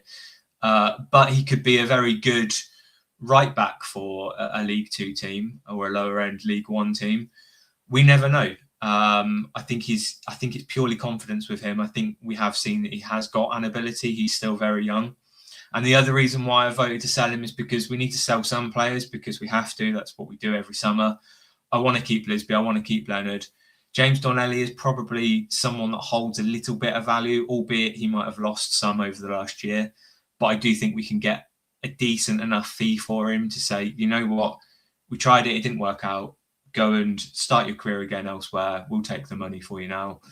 And I think everyone will be happy in that situation. So that's why I've gone for sell. If he stays, I'm not going to be disappointed. I just really hope for his sake that we don't just throw him in at right back and watch him drown again next season, because it has felt like that over last season and this season we've done that. Yeah, I've gone for keep. Now, a bit of context to that pick. We said that I did on my retainers on the 8th of April. And I said that I wasn't going to change it based on the end of the season. And if I was to do it today and resubmit that Google form right now, I would sell James Donnelly. But I worry that the last 5 games have sort of biased that. And we said after the Cardiff game at home that he had 6 big games now in his Peterborough United career. He needed to perform. The last 6 games of the season were massive for him, and they just haven't been good enough at all. He's been nowhere near the level. The reason I keep him is because I still do think there's a player in there. He's played for England youth. He got that call up. We gave him a big contract around that time as well. And he has had some very good games for us, but it would only be in a backup capacity that I'd keep him. He would definitely not be my starting right back going into next season. And I can completely understand the point of view of the chat and of, John Ash and Lodz as well, saying to sell, because it's really not looking good. Can I just say I don't think James Donnelly has done himself any favours here. He's at 8% on keep, and I think that would be a lot higher if it wasn't for this run. But his season ending, and forgive me if I'm wrong here, but it looked like he got cramp again. Did it look like that to everybody else? The man has been playing professional football for 18 months now. he has consistently got cramp throughout it. Now, that tells me that I don't want to make assumptions, but I don't believe as a 20-year-old kid, you should still be getting cramp after playing as much first-team football as he has. There was an excuse when he got it at Bolton away last season because it was one of his first games. There's not really any more excuses. And I do think potentially his lack of fitness is a reason why. How many times has a player burst past James Dornelli and he can't make the recovery run? He can't get back. We've seen him sauntering back, and it doesn't look like an academy lad is playing with his heart on his sleeve, which is what you'd expect from an academy lad playing for the club that they support and have grown up at. When I watch James Dornelli play, I don't get that he bleeds Peterborough, that he's giving his all for the shirt. And maybe that's really harsh on a young lad, but I don't know any other way of looking at it, really, when I watch him play. So I don't think he's done himself any favours, really. And there may still be some degree of ability there, and I hope he fulfills it because he seems like a nice lad again. But I think the fan base have probably lost patience with him now, given a look at this poll. And I think it was Harry who said, if he starts slowly, the fan base is just going to turn on him. I think the time is right to cash in. I'm not sure that he's shown any improvement really since we first seen him come into the first team. I'm not sure there's anything you'd say. He's really developed in this area. And I think the time is best for all parties to move on, because I'm not saying James Dornelli won't become a half decent League One player in future. He's tall. He's got enough ability probably to get there, but I don't think he's going to do it here. Yeah, I'm going to keep it short and sweet on James Dornelli. The exact reason that I was keep for Harley Mills is the exact reason that I am sell for James Dornelli. He's had his second season now, and we just haven't quite seen it. Next up is a new long-term contract signer in Luka Mendonca, who, of course, played today against Doncaster. I am going to be honest. I think that it's a good job that we've got Luka Mendonca on a long-term contract. I think that today we saw some of the weaknesses and maybe the overexposure and the lapses in concentration. Of course, I think the two of the goals, I might be wrong, I may be right. Two of the goals, he's basically passed it straight to a Doncaster player and they've just sliced the ball through and then they've scored that way. So I think that a loan for Luka Mendonca with the view of he comes back and then we have him for 3 more years would be a fantastic decision for him. But it looks like none of you guys want to say anything. So I'm just going to pull it straight up and say, look, there you go. That's what we've got. Lodz, you're a keep. Have you got anything on that? Yeah, I mean, we have seen him in brief glimpses. I think there is a talent there. I think he's the sort of player that perhaps would learn more from being in and around the first team. I don't think he should get a lot of minutes. I think maybe in like non-pressure games and cup games, and then maybe he is one that you reassess in January and just see. I'm not expecting him to become in the best 4 centre-backs next season. I wouldn't want him to be. But I think for the first half of the season where you're playing in the cup games, I think having him around wouldn't be the worst thing. He seems well suited for a Peterborough United system. And I think with Williams bringing in more coaching staff as well, I think, we could probably get him there over the next year. So I'd keep him around for that. Maybe in January we loan him out and get him some first team experience consistently. But yeah, for now, going into the start of next season, I'd keep him. Yeah, and that's 64% keep, 36% loan, and 0% sell. So well done, everyone. We've kept a player. Let's move on to someone that, again, hasn't played any minutes in the league or in the cup for Peterborough United this year. And this is a sticky one. I, of course, was I right? We signed Sam Hughes in July, was it? And I said, this is an acceptance that we're going to be in a relegation battle. Well, here we are. 18th place. The game before we finished, we were in a relegation battle, and only the last game of the season were we safe. Harry, I think you're first up on this one. I am. And before I say what I'm doing, I just want to commend Sam Hughes for the 24-25 season where he probably saved us when he came in January. And I think he set the tone. He barked at Manny Fernandez at times in a way that I think Manny needed. Sam Hughes might have even contributed to Manny getting his move to Rangers. But, and the big but here is about time on field. Achilles injuries in the modern game are as bad, if not probably worse than ACLs for the amount of ramp up needed when coming back from them. I think that this season has highlighted the importance of injuries. We've already talked about them today. And yes, I give more leniency to Tom O'Connor. But with Sam Hughes being out an entire season and with his spotty injury history, even before joining us, sadly, I'm not willing to take the risk here. I think a club will be willing to. We should sell, get the money. I hope that he is then over his injury risks and he plays well for another team. But it's not a risk I'm willing to take. Yeah, well, Harry, you had, your big butt, and I like big butts and I cannot lie, but I do not think that big butt is just enough to keep Sam Hughes out of my plans for next season. I thought he was exceptional last year, really good, but he doesn't deserve to be sold when he's not actually played. He might come back a shell of his former self. You are sort of right. The type of injury he's had isn't massively conducive to players coming back and just hitting the ground running, especially after a long-term absence where he's had multiple setbacks. But he is a very talented League One centre-back. And I would keep him because I think this year out will only motivate him to be better. And I think he will come back and really show why we put trust in him. Ash, I know you said, last year that it would be an acceptance that we're in a relegation battle. I'm not letting you have that as an I told you so, because I do think if we'd had Sam Hughes all season fit, we would be higher up in the table than we are now. For me, he would have been if he'd been fit, he would have been a starting centre-back for the entire season. And it's just a shame that it's transpired in this way for him.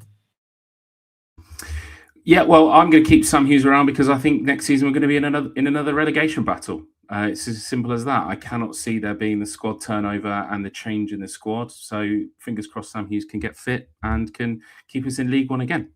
Straight on to Ben Woods next. Again, another player that's had a difficult season with injuries and played today alongside Brandon Keller. Any thoughts on this? Any of you chaps want to go first on Ben Woods? Well, I am a keep, but we did these before. When did we do these? About 3 weeks ago, 2 weeks ago, maybe. My keep, they flash up in like fluorescent green, don't they? These keep backgrounds. That keep is certainly not as bright as it once was. I am worried about Ben Woods, if I'm going to be perfectly honest with you. Dara bragged that he'd found Ben Woods and no championship club would touch him because he had a low pass completion ratio. My inclination is that the low pass completion ratio wasn't entirely down to Accrington Stanley, and he really needs to develop that area of his game. I like Ben Woods' energy. I like his physicality. I like his willingness to press and go into a tackle. I actually think as like an advanced pressing midfielder, he is the best at that role in the squad. I have my concerns about his on-the-ball ability. And in a possession-based team, which is what I keep talking about, if you're not good on the ball in the centre of the pitch, it's not ideal. I think there's enough in Woods that he deserves a second season. I'm not writing him off. But I do have some concerns about him at this point. And I think if I was to have Woods around, he would be my third choice central midfielder next season. I would like us to bring in 2 starting central midfielders and have Ben Woods as the first reserve. Yeah, I think that's fair. And most of the chat appear to agree with you, John. We got 83% keep, but there is 17% sell, which is quite interesting. I will be interested to see what the chat think on our next player. And we've had some comments about that. We think this is going to be a long one. We're going to be honest. We did think it was. We may push to 2.5 hours, but we are going to try and reel through the ones where we all agree on these. So next up is Brandon Keller, somebody that we signed from Birmingham. The next Bellingham product from Birmingham's academy. Harry, do you want to talk us on Brandon Keller? Yeah, easy keep for me. 20-year-old on a 5-year deal. This was always going to be a project, and this is exactly what I want to see out of a project. A season not perfect, but with plenty of moments. Ashley, you and I were lucky enough to see his fantastic goal away at Blackpool not long ago. He's had some really, really solid tackles along the way. The thing that I like about him most is his holding defensive abilities that I actually think without Archie Collins in the squad, we're going to want a single anchor, pivot, whatever you want to call it. I think Brandon Keller has a new role ahead of him next year, one that he will thrive in because he is just so good at anticipating where the ball's going to be when players are on the opposition are attacking and disrupting it. Sky's the limit, if you ask me. I think he's another potential candidate along with Dave for a major breakout season in year 2. Can I put the kibosh on this idea, Harry, very quickly? There is no world where Brandon Keller is a single pivot defensive midfielder because he can't play back to goal. You need someone to drop in and take the ball off the centre halves in Luke Williams' system. Brandon Keller is not that man. If you play him as a single man in your midfield, you reduce his biggest strength, which is ability to run around the pitch, to nothing, because the defensive midfielder effectively is a screener for the defense. They're positionally very smart. They don't get forward. They don't use their energy. And Harry's shaking his head, but I'm not sure you've got the role. I don't think you understand the role that you're describing here. Brandon Keller can't play back facing his own goal. That's where he's going to be picking up the ball a lot of times if he's playing that role that you're asking him to do. He is not suited to it. He is, for me, 4th choice midfielder next season. So I talked about Ben Woods being 3rd choice. For me, Brandon Keller is 4th choice midfielder next season. He has good energy. I think he could be useful off the bench when you're seeing out games as an aggressive pressing midfielder. I don't think he's good enough on the ball. I think he's got a lot of work to do to get to the level. I'm not writing Keller off, but if you're a top 6 League One squad, he is not at that level, I'm afraid. He is upper end League 2 at the minute, I would say. And he has a lot of areas of his game which he needs to refine. However, there is a player in there. I will agree with you on that, Harry, that Keller is a player with a lot of potential. I'm not sure I'd say the sky's the limit, but I do think he could become a good midfielder. I don't think he's ready for a starting role. Well, there we have it. I said we were going to keep it short and brief on players that we all agree on, and we've just started arguing with each other. We've had 3rd choice, John's 3rd choice. We've had his 4th choice. John, I'm coming straight back to you. Is Donny O'Brien-Brady your 5th choice midfielder for next season? It's about my 11th choice, Ashley, I think. No, he's on the sell list. Dara called me fucking bonkers last year for suggesting that Donny O'Brien-Brady wasn't up to it. I would like to say the same back to him because look who was right, D-Mac. I think you'll find that was me. Got to go. He's had enough time now. I actually don't think he's that bad a player. I think he's a middling League 2 player, but there's no point keeping players like Donny in the squad. He's not going to be good enough for us, I'm afraid. Just doesn't really have any outstanding strengths. I think he's a tidy player. I think he's decent technically, but outside of that, just not really good enough, I'm afraid. And I think as a 5th choice midfielder, I'd rather it be someone from the academy because I don't think they'll get much game time anyway.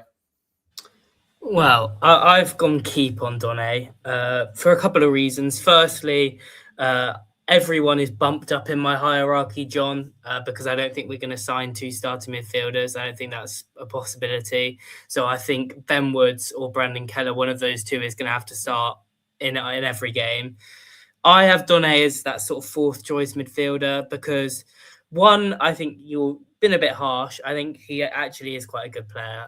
But he has some technical quality, takes the ball in tight spaces quite well. He can pass. And also what he is very good at is taking on tactical information. Both managers have praised him for the way that he understands tactical, get that information that's given to him. He was called Fergie's pet a couple of years ago. So I think for a squad player, a player that you might need to come on and shore up a game, or to play in games where you're a bit stretched, I think a player that just takes on information well and can translate that onto the pitch is the kind of thing you're looking for. And I just don't think it's realistic that we sign enough midfielders to make it worth selling Donny. That said, he's not been involved in the second half of the season, and it really wouldn't surprise me to see him on the sell on the actual Posh transfer list on Monday. Well, Charlie, 3% of the chat agree with you on keep, 12% with me on the loan. Although, for me, the loan is like a vehicle to selling him. I mean, we just want to see him showcase his abilities somewhere else so that we can get a better fee for him at this stage. I actually like the way he plays the game. I think his through ball ability is actually pretty good. He did really well at Rotherham on New Year's Day. But yeah, we haven't seen enough. I don't see any realistic route to him being the part of the core 4 or 5 midfielders. But a loan may put him in the shop window a bit better for, say, the January transfer window, or maybe even next summer. Yeah, I just wanted to briefly give Zach some credit, because he said that Don O'Brien Brady is good at the theory, but he's shit at the practical. So I think that was worth a shout out for anyone listening. Before we move on to, I'm going to contradict what I said earlier, because I don't think that Joe Andrews has played any first team minutes this season. He, of course, came into the squad at Bradford when Tom Lees injured himself and then went from the 19th man to the 18th man. Lodz, you're the only one with a differing opinion here. You're up first. Yeah, I voted keep. Why have I done that? Who knows? Well, John said that the 5th choice midfielder should be someone from the academy. I think Joe Andrews was probably the one at the start of the season that was the closest to coming in from the academy in that position. It might well be a Fergie thing. We know that Fergie loved Joe Andrews. He said it reminded him of him when he was a player.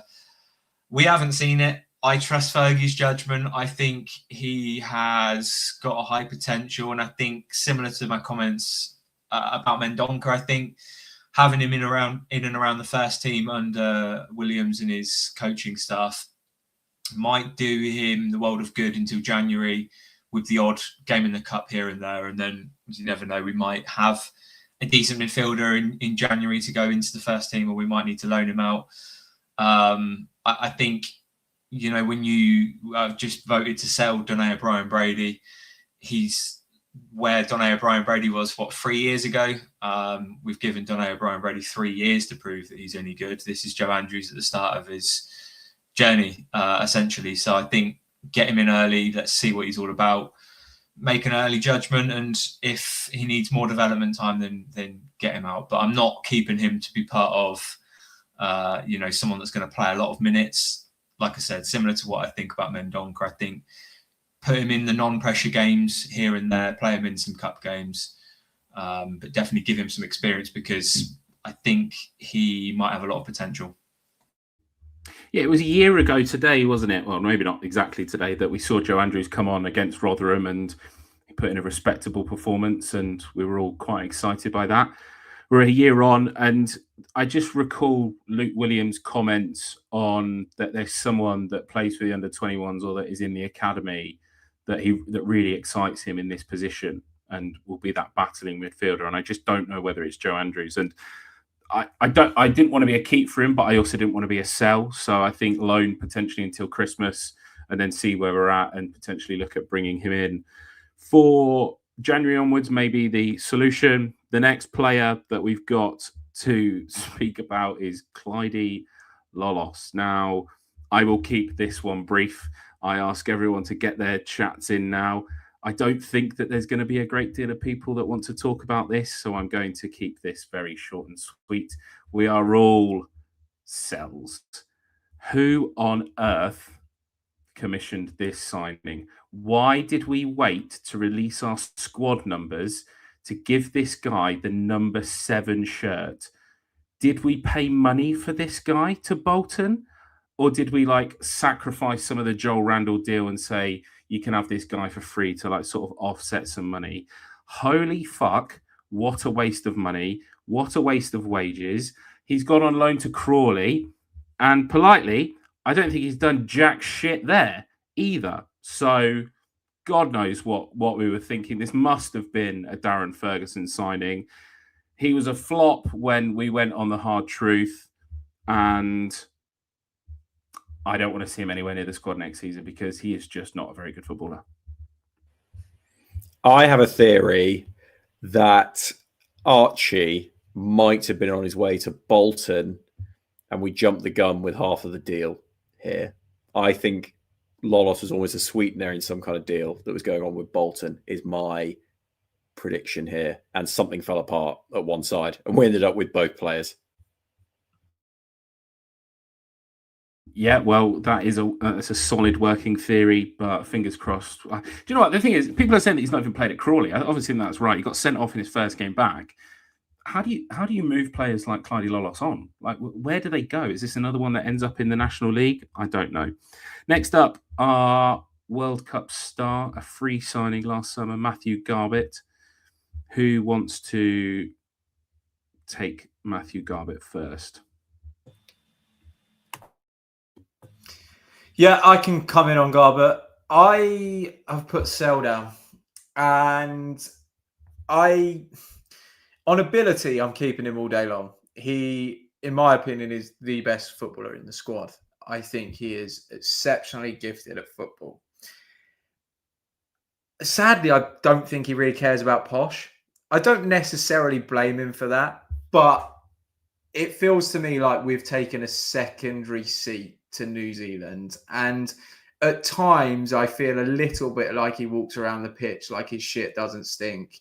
When there has been plenty of games where Matty Garbett hasn't looked like a World Cup star. He hasn't shown up or necessarily looked like he's given 100%. And I think there's a degree of value in him for one. So I think if we sold him, we'd get a decent amount of value. I think he would be better in a better team. I think he is probably too good a footballer.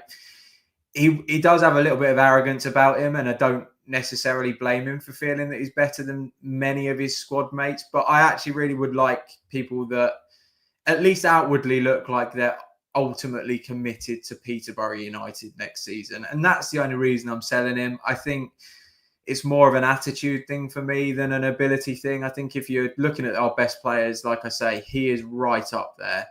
But it's that commitment level. And I don't want to play second fiddle again to New Zealand when it's their, whatever their, what's the equivalent of the Euros for Oceania? Don't know. But I feel like that's what he's used us for, to get us fit for the World Cup. He knew he was going to play. I think the time has come that he will want to move on, and that's fine. He's been a good signing. We'll make money on him.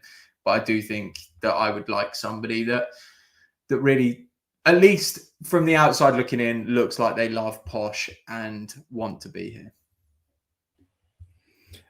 Just a slight development on this point, John. Even if he was completely committed to Posh and looked like he wanted to be here, I would be sell once again. Not because of ability. He's arguably our best player.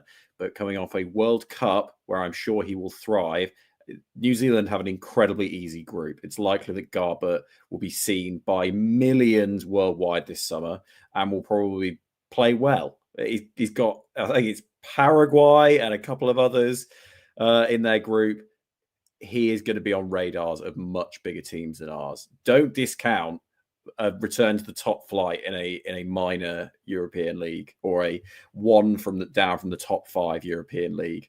Cash in. Don't wait another year. Cash in. Get your millions. This was a very, very smart move for us. It was a no lose coming off for free, and we should maximize the potential of it by selling him. Yeah, I'm with you, Harry, in the sense of it's a smart move. And if we do end up getting offered millions of pounds for him, 100% take it, because that money needs to be reinvested elsewhere in the squad. And I think because of the desire factor, and as you mentioned, the fact that he doesn't necessarily want to be here, I would pick, selling a Garbett over a Lisby or Leonard potentially, because they're sort of the big 3 hot ticket items this summer. That said, I think going into the summer saying we should sell the best player in our squad is not that smart. Like, I don't think any of us would be annoyed if the first game of next season arrives and Matthew Garbett is still here and still balling out for us. I think definitely if he's still here next season and we put together a decent squad around him, he will be League One Player of the Season next year. Like, his technical ability is miles above the level, and he is the kind of player as well that, let's say we were to get promoted next season because Dara puts together a decent squad, he's the kind of player that could actually make the step up to championship level and could keep us in the championship as well. So I would keep him purely because I think he's just too good to want to sell. But if we do sell him, I will completely understand the reasons behind it. And while he's not really replaceable, because when do you get to sign a player like this who's an international footballer just for free? Like, this is very much we saw an opportunity in the market and we grabbed it thing. But yeah, I don't know. I just think Garbett, 76% they keep, which is a lot more than in here. I don't know who said loan Garbett out because I don't know where we're loaning him. But unless the only way I can see a loan working is if we were to loan him out to like a European league in the hope that we get promoted next season and have him for the championship. But even then, it makes no sense. So yeah, that's my view. Yeah, fair enough. Straight on to the next player, which is Patrick Syker. And Chaz, I'm coming straight back to you.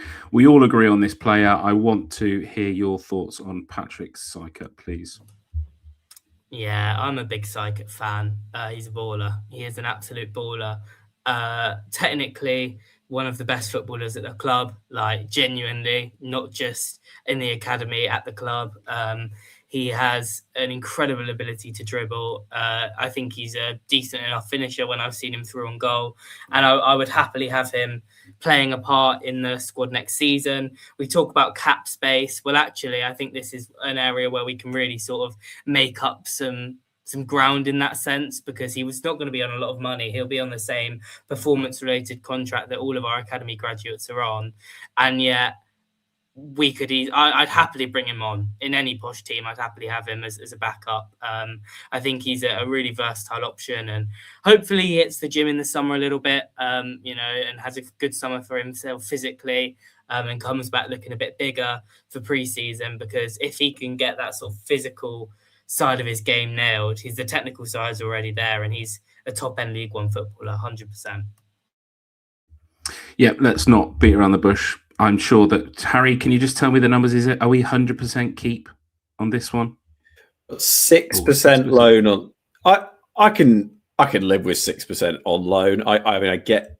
Oh, sorry. To be clear, 6% of our chat are saying loan. For anyone watching this back, not live, I can see it. I can understand. But I think he's proven enough to be part of this squad. And with Jimmy J Morgan going, there is a spot behind the striker that is calling out for a half Ukrainian, half Polish maverick. Let's get on to the next player, shall we?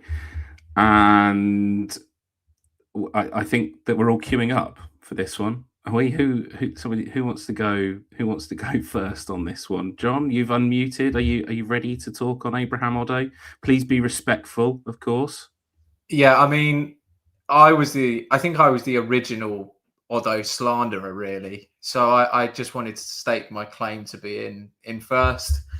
I'm keeping him. I think he deserves another shout. He didn't really get a fair chance this season. So, no, obviously I am selling him because I've got eyes. I said it last season. The guy should have been booted out last year. Shame he wasn't. He stunk the gaff out for 13 games and Luke Williams went, well, you're not playing anymore. And he's been sent down to the under-21s where he has continued to stink the gaff out for the under-21s. So go and enjoy the National League, Abraham. You've been rubbish for your entire Peterborough United career. And I will not miss you. Probably the worst player I've ever seen play for Posh. Bye. Okay, I'm just gonna wind it back a bit here. Oddo had 21 goal contributions last year. Actually had a couple of really nice performances. One of which is Crawley away, where he was unplayable. And he also had a lovely laser finish as the corner against Rotherham in the last game of last season. He had a lovely assist for Motherseal at Exeter away. I don't bear Oddo any ill will. I think he is the slowest winger we've ever had consistently play for us, and that has made his game more difficult. There are slow wingers out there who do well. I mean, it's silly to make the comparison, but Bernardo Silva is a slow winger who does well, but it doesn't work in our system. Otto, wish you all the best. I think he could get a League Two move, by the way, John, not necessarily National League. And with some slightly, with a bit more leeway of the defenders that he's taking on, he may get a bit more luck in another team. Yeah, I agree with Harry. I think he can play in League Two. I think he's been a scapegoat at times for this podcast. I think that when we think back to how bad our seasons have been the last two and how bad the recruitment has been, certainly last summer, I think he's always the one that people think of, not just our podcast, but, the fan base as a whole.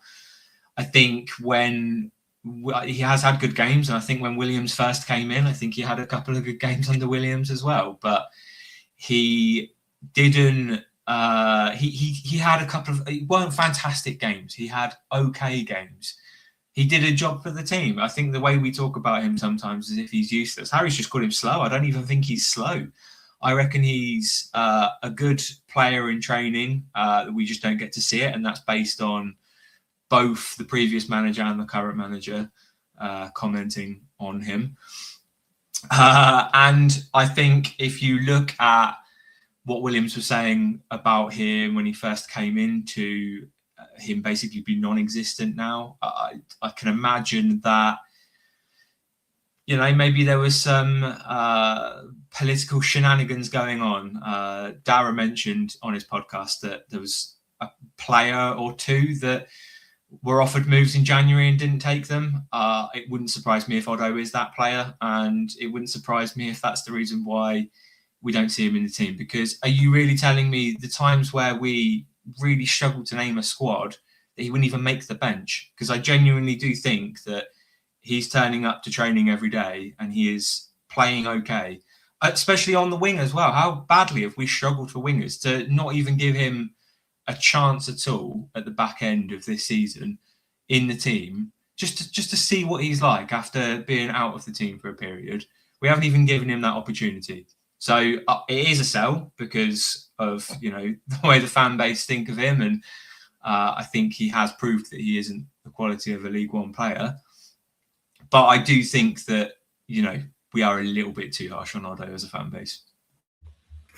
I mean, someone said in the chat, Otto has got Lodz's bollocks in a vice. And I agree. I don't know what dirt Abraham Otto has on you, Lodz, but what are we on about? Let's not rewrite history. He's been terrible for us, awful. Just a poor player by every metric. He's slow. He is slow. We've watched him try and chase a ball that's gone out of play and literally just not be able to catch it, even though it's rolling at snail's pace. So he's slow. He's had his chance under both managers this season. You say he wasn't bad in the first game of Luke Williams. Again, in literally Luke Williams' first league game against Wimbledon, he missed an open goal where Lisby rounded the goalkeeper and played him through, and then he hit the post. What are we talking about here? He's just, he has been 100% the worst player I've seen play for Posh.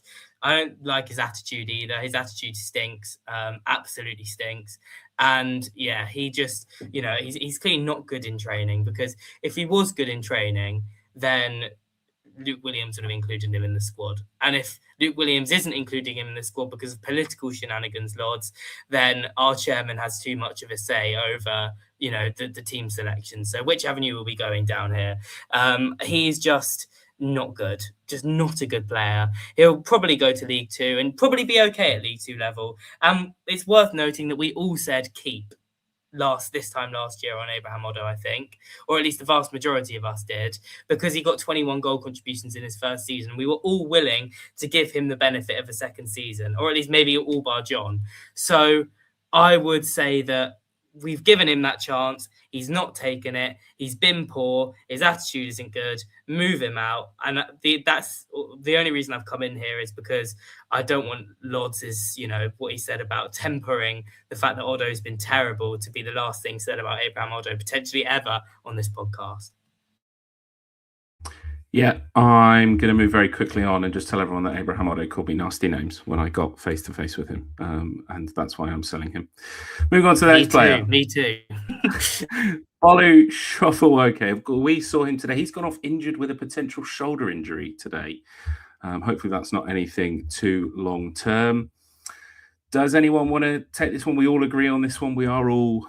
I'll just skip straight through. We're all keeps. We're not.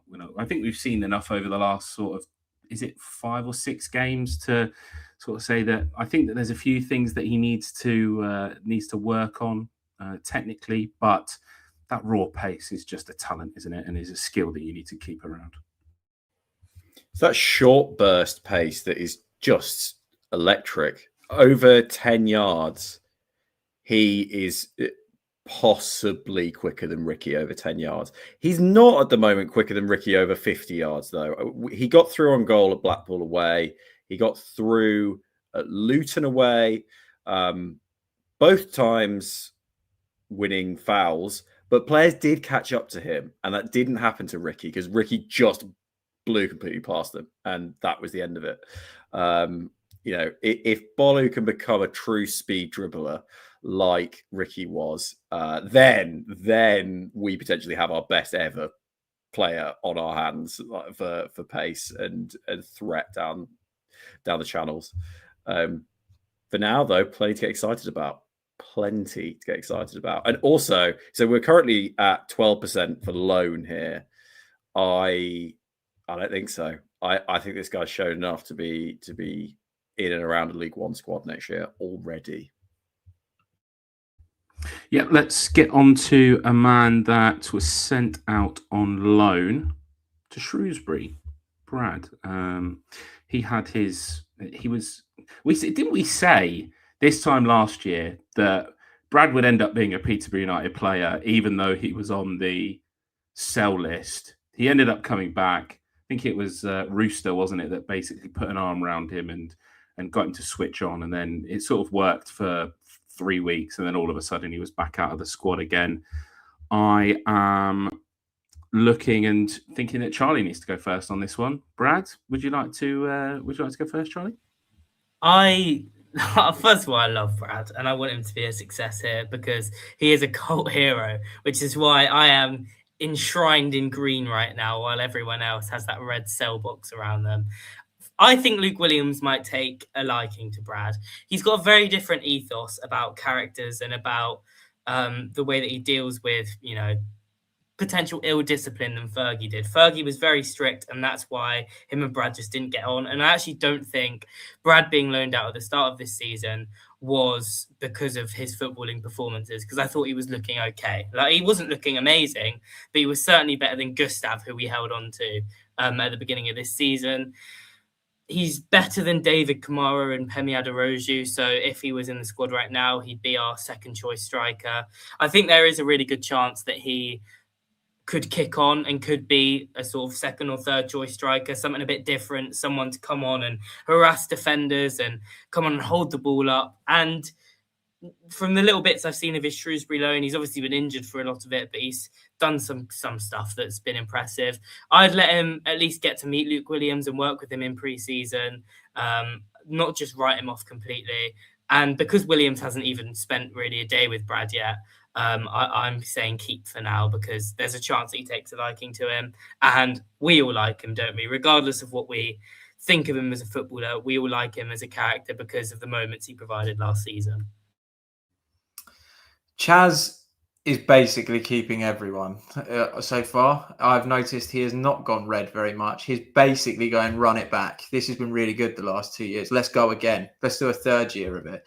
I like Brad as a personality. I think he's a very engaging personality and he's fun to watch, but he hasn't done enough. at Shrewsbury. I know he's been injured for a bit, but he hasn't done enough in League Two to really make me think that he's going to make it as a top-level League One striker. I think I've seen flashes in him. He was very good at Cardiff away, but other than that, not really done it. I think the time's come that we say, thanks very much, Brad. Go and try yourself at a League Two club and work your way back up the leagues. I'm not going to say he's one of the worst strikers we've ever had at Posh. I think there is assets to his game, and I agree with you, Chaz. He probably would be our second best striker if he was still here, but I don't think he's good enough for where we need him to be, and the time has gone to sell him, I think. Yeah, I agree with that. I just think that I just don't think that the attitude's going to be right. And I know that we're saying that Luke Williams might be different, but I can't see it working.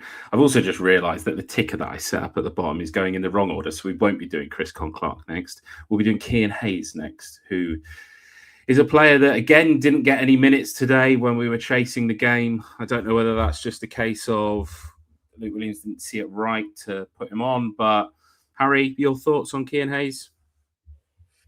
Long-time listeners of the pod know that I really like Cian Hayes, and you might be surprised to see that I do not have him as keep here. I don't think it's going to work out on Luke Williams. Now, all the other hosts have gone for sell. I think Cian Hayes, and I hope the club actually does go down this route. Cian Hayes has 1 year left. Go give him a loan for the first half of next season and see how he does at a League Two club. And then consider bringing him back into the fold in January when he's got his confidence up a bit. Because it's since what? When was his last genuinely good performance? He did play pretty well at Wimbledon away, but before that, it was a long time since he had a run of good performances. He's been so out of form. His confidence is shot under Luke Williams. I don't think we should give up quite yet, but even if we have given up, a loan puts him in the shop window, just like I said for Donny. It gives us that option because there could be a player here. I still see it personally. Harry, I think if we loan him out now, this time next year when we do our retained list again, he's going to flash up on our screen and we're all going to have sale written on the screen and we're all going to be like, why is he even still at the club? I think he is one that, again, I like him. I like his personality. I don't think I can say any negative things about his effort. I just think his quality is not quite there. And I think we need a rebuild. We need to get rid of some of the players that aren't quite there. I think, it's his second season. We've seen enough of him now to make that decision. Even if he comes good, it needs to be somewhere else and we need to get a fee for him now because we need to make our squad smaller. We need to get players in that are better than the current players, and our squad size is like 30. There's a reason why we've been going 2 hours so far and we haven't even got to the attackers yet. And that's because the squad's so big. I don't want Cian Hayes on our screen this time next year. And like I said, that's no offence to him. I just think that he's not got the quality to be a winger for us next season that's going to make a difference to our performances. Yeah, and to finish with, I actually am shocked by like 94% sell, 6% low and 0% keep. That does surprise me because I thought that there would have been a few that would have thought that he could offer something. Next up is Chris Clark, who has been away at Carlisle since the middle of October. Am I right in that? I was listening back to maybe episode 3 or episode 4 of The Hard Truth from this season, where Dara said that he had a fee agreed with a League One club, I think it was at the time, but maybe it was League Two. I don't want to misquote anyone. That obviously didn't happen, and he's ended up in the National League with Carlisle. We have all gone the same here. I think that Chris Clark is probably one of the perfect images of a failed recruitment of, was it 2 summers ago now? Yes, it would have been 2 summers ago. And we promised him that we were going to make him a millionaire, and it just didn't work. And I do sympathise. I'm sure that I've said this before. I do sympathise with Chris Clark. He has a young family, and that is a distraction. And I just don't think it's worked out. And I hope that he can find somewhere where he can get that work-life balance right, and then he can then drop back to then go again. And he's not quite had the best of times at Clark. He's had a few injuries, at Carlisle. Not he is Con Clark at Carlisle. He's not had the best of times. He's had a few injuries. He's been in and out of the team, but you don't win the best National League player by being crap. It's just that he hasn't taken that step up to League One. Maybe it was just a little bit of a step too far.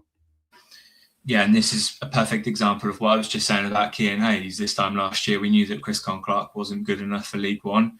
We decided to keep him around. We decided way too late that we didn't want to keep him around, and now we've still got him as part of the squad. I think had we decided early on last summer that we wanted to sell him and we got a decent fee for him, everyone would have been happy. He could have restarted his career. Sometimes deals don't work out. And like you say, Ashley, we were all excited when he came in, but we had this conversation this time last year. It didn't work out. We knew it didn't work out, but we decided to keep him anyway. And we don't want to be in this position again next summer. So I think we need to just be ruthless and get rid of players like Chris Con-Clark. Yeah, you're right. Let's move on to another person that signed a new contract this year at Posh, David Kamara. He has played. He came on today after 20 minutes, obviously, to replace Bolu, who is first up on David Kamara. John, you? Yeah, I'll go first. I've got this one wrong. I've put him as keep, and I'm afraid to say he's not a keep. He isn't up to it yet. I don't want to write the kid off. He's obviously young, very inexperienced. I think I've seen enough of him now. We started submitting these lists, like I say, 3 or 4 games ago. So we've only seen Kamara for a matter of minutes, really, at that stage. I've seen a little bit more of him now. And I think loan is the option. So although I've got green, I am actually orange and not just my hair. I really do think that loan is the way forward for Kamara. And hopefully he goes out and develops. I think the thing in defence of Kamara is he went, I think it was Harbour Town to League One in a season, which is such a big jump. I think if we can get him a National League loan, that's the sort of level where I'd want him, maybe even National League North or South. Go and develop yourself. Go and refine yourself. I don't think he should be given first team minutes in League One yet. I don't think he's quite capable of that level of football. Yeah, it's an interesting one. 25% keep, 58% loan, and then 17% sell. So lots of indecision amongst the fan base, or at least the listeners of the live show tonight. We will move on to Declan Frith, and this is a difficult one. I think I would like to go first on Declan Frith, so anyone can jump in after me. All of the things that I've said about second season apply with Declan Frith. I would like to give him another chance. I would like to see what he's like when he has some more. What's the phrase that I'm looking for? I don't think Cian Hayes was the right competition for Declan Frith. I don't think that he challenged him to raise his game. And if we're saying that we spent 7 figures on him from Switzerland, was it? There has to be something there, right? I know that we've spent money on Gustav from Sweden and Oscar from Sweden, and that didn't work out. But 7 figures is a lot of money. And I think that if he can knuckle down over the summer, switch on and get himself back into the group of players that want to succeed and want to enjoy playing at Posh, then I think that there's potentially a chance there. But it all very much depends on what happens over the summer. And I wouldn't be surprised if it was that we ended up selling him. Yeah, I also have gone keep for that same reason, Ash. I think that he deserves a chance at a second season, but I cannot see a world where we keep him now because he's not been involved at all in recent weeks. I think that's harsh on him because I don't think on the pitch anyway he did anything like terrible that meant that he shouldn't be played again. He didn't drop, like Odo level stinkers in any games. He just wasn't performing. So I do have a bit of sympathy for Frith, and I've said this before in episodes, but I think if he leaves this summer, he can probably feel a little bit aggrieved and feel like he maybe hasn't been given a fair chance because he's not actually had that many minutes on the pitch this season.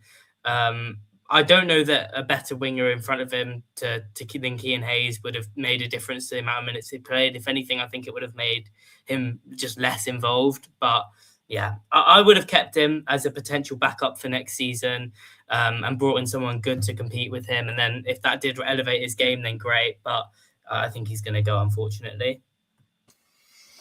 Yeah, we are all quite evenly split, and so is the chat. Literally 50% keep, 40% sell, 10% loan. So 50% of the chat want him to be here next season, 50% of the chat don't. I think he's another one that we haven't seen it this season, have we? Certainly the expectations we had, direct Pocky replacement, £1 million allegedly. There could be a player in there. Fergie spoke highly of him. Williams spoke highly of him. Is he going to be another one that, we rely on next season, doesn't work out, and then we end up having to try and flog him? I think if we paid $1 million for him, he must still hold some value. Perhaps we just cut our losses. Not every signing works out. We shouldn't expect that 100% of the signings we make will work out. We've made £1 million signings in the past with Mo Isa and Tyrone Barnett that didn't hit the heights that we expected them to when we signed them. It's okay. Like, this happens from time to time. What I don't want to happen is us to force him in next season and expect the performances that we expected from him this season, because I think he's played enough for us to see that he isn't that player. And I think, we should just sell him. Yeah, fair enough. The pressure of being Pocky's replacement was always going to be difficult. I'm going to go straight to the next player in Harry Leonard. I'm going to go straight to our colour scheme for this one, because this is a no-brainer, isn't it? This is very simple. Alongside Alex Bass, without Harry Leonard's goals, there is a chance that we may have got relegated this season. Harry, do you want to talk us about Harry? Yeah, gladly. And you know what? He actually started slowly, right? He went a long time before he got his first goal, but he was playing pretty well in that time. He has underrated playmaking abilities, although admittedly he didn't have a massive amount of success against Manfield when he was quite literally the attacking mid. But when he's playing up top, he does play a little bit like Kane does, in the sense that he likes to bring other players into play. I see a great season ahead next year for him, which goes somewhat contrary to a lot of our strikers who often hit the ground running here. But Tony was better in his second season. Maybe Mikhail Smith grew into it a little bit. That's going to have to be Leonard. He's going to have to come in and be that 20 goal a season striker, which I think we all agree he absolutely can be. Maybe even 25. Like, I don't see any reason why not. And with a full season preseason training under Luke Williams, and knowing from the get-go he's the number one man, I'd like to think that there's a high probability that this time next year we are all here with Keep on our screens once again. Yeah, bang on. Let's move straight on to the next all of us matching player, Kyril Lisby. I would be interested to know if he'd played the whole season, how he has done the last sort of 5 or 6 games, where we would all be. But that's not the case. He was great, and he had a real purple patch when Luke Williams came in, all the way through until probably the middle of March, I think. John, your thoughts on Kyril Lisby?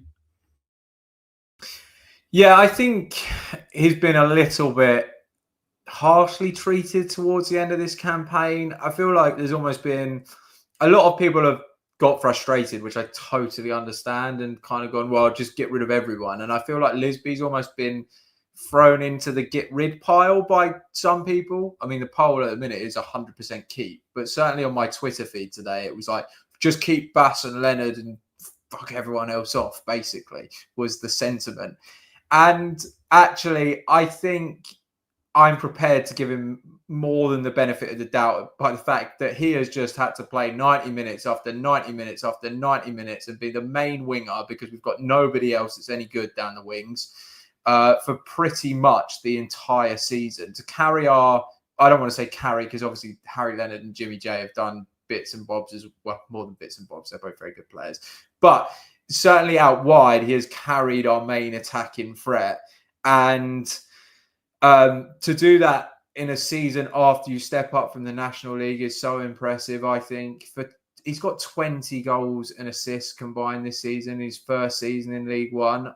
I think he's had a brilliant year. And although the last, should we say, 10 games haven't quite been amazing, I think it's probably fatigue catching up with him, both mental and physical fatigue as well. I don't think we should lose sight of the fact that Kyle Lisby is an absolutely brilliant footballer with a lot of potential. The fact that we kept him to a new contract is superb news for the football club. And like old Posh bloke says, been overplayed and needs a break. That's what I put it down to. I think with a pre-season under his belt, I fully expect him to be one of the best attackers in League One next season. And he is somebody that we can build this team around because he's got a long-term contract now. So, yeah, stay excited about Kyle Lisby because we should be. Yeah, and 100% keep on the chat. John, just quickly before you mute yourself, did you say it was 20 goals and assists for Lisby this season? Correct. Yeah, I think so. Yeah, I'm not questioning that. I just wanted to compare to Abraham Otto, who had 21 in his first season. But just more... It's over 20. I had a conversation with Max a few episodes ago. He's hit at least 20. Whether it's bang on 20 or not, I'm not sure. It's 21. It's exactly the same first season as Otto. So let's hope second season is a bit better. No. To match what Abraham Otto did when Abraham Otto made the step up from League 2 to League 1, where Lisby was playing Braintree and they were what, National League South? Like that's National 3 leagues League, up. National League. They were in Braintree. Oh God, well, still 2 leagues up, so it's still a massive step up, and he should be a keep anyway. Because fingers crossed we get his brother in, and his other brother, and his other brother, and then maybe we'll get his dad in as a coach. Who knows? Who knows how this may be? Maybe we'll just have. We all dream of a team full of Lisbys. We've said it before, haven't we? We're on to our last player, Pemi Aderoji. Now, I'm going to briefly talk about Pemi today. I thought that when Pemi came on, he was good today, and I think that showed signs, but I just sound like Jason Cundy. There were signs. There were signs. I don't know what they were, but there were signs, and that's why I've kept him. Don't ask me what the signs were because I don't know, but I would love to hear from at least one of you as to what you think about sending Pemi out on loan, please. I don't know where I stand with Pemi and Kamara. It's difficult not to throw them into the same bracket because we did basically the same thing where they were both out on loan. Williams rang Dara supposedly and said, talk to me about this player. And then we called him back on loan. And then all of a sudden they're in the first team. I don't think either of them are good enough to be our second striker next season. I think the way Harry Leonard plays and his past experiences, I think he can pick up the odd injury here or there, and I don't want one of these two to be the striker that we play in his absence. I want a more experienced striker. I put them both to go out on loan, but it kind of contradicts what I said about having a big squad. I think we're probably in a position where we need to pick one of them to keep and one of them to sell, and the one that we keep perhaps put out on loan or have as a third choice. I think I've just fallen into the trap of trusting Williams' judgment where they've both got potential. I haven't really seen it on the pitch. I think out of the two of them, I think Kamara is probably a little bit better than Pemi, but I don't think either of them are anywhere near ready for League One football. And I think when you factor in their ages, I think Kamara is probably the one that you'd look at as keeping around if you had to choose between the two. So although I have put loan, I think I'd probably lean more towards selling Pemi, but either one of them being around as a third choice, I'd probably be happy with. I just really, really don't want us to do what we've done since January, which is have them as the second choice striker, because we're Peterborough United. We score lots of goals. Our first choice striker scores 30, and then we have a backup striker like Jack Marriott coming off of the bench to chip in with a few as well. I don't think these two are capable of doing that. The only thing I'd say on this is that it is a new era. Luke Williams, I think, is the first manager outside of Fergie and McCann who we do genuinely think there's a chance we can get promoted with, right? Is that fair? Like, Luke Williams has the ability. We sort of thought it with Evans. We sort of thought it with Gary Johnson. But this is what I'm getting at is that things might happen this summer that we're not expecting. And one of them, I do think, could be that Pemi, Kamara and Brad could all come in and really see an opportunity under Luke Williams to be meaningfully involved in the League One team, basically. And so I'm not writing off Pemi. I have written loan here, but I think there's a chance that we could be surprised by all three of them behind Harry Leonard, potentially. And you did have Pemi down as a keep last year, didn't you, Harry? You were the only one that had him down as a keep last year, I'm sure. There you go. You've reminded me of that. Yeah. So, by the way, I do actually think I will be right on Hughes. As soon as we're rounding up the episode, forget about what we want, what will actually happen. I think Hughes will be sold if I had to predict it. And that will be my one thing that's right where I've got it called correctly where everyone else got it wrong. Well, that's the whole squad done. I've done the numbers. I've done the maths. I've got 13 keeps, 3 loans and 11 sells. John has got 12 keeps, 5 loans and 10 sells. Lodz is 13 keeps, 5 loans and 9 sells. Harry is 13 keeps, 8 loans and 6 sells. And Charlie has been far too generous with 16 keeps, 7 loans and 4 sells. Chaz, explain yourself, please.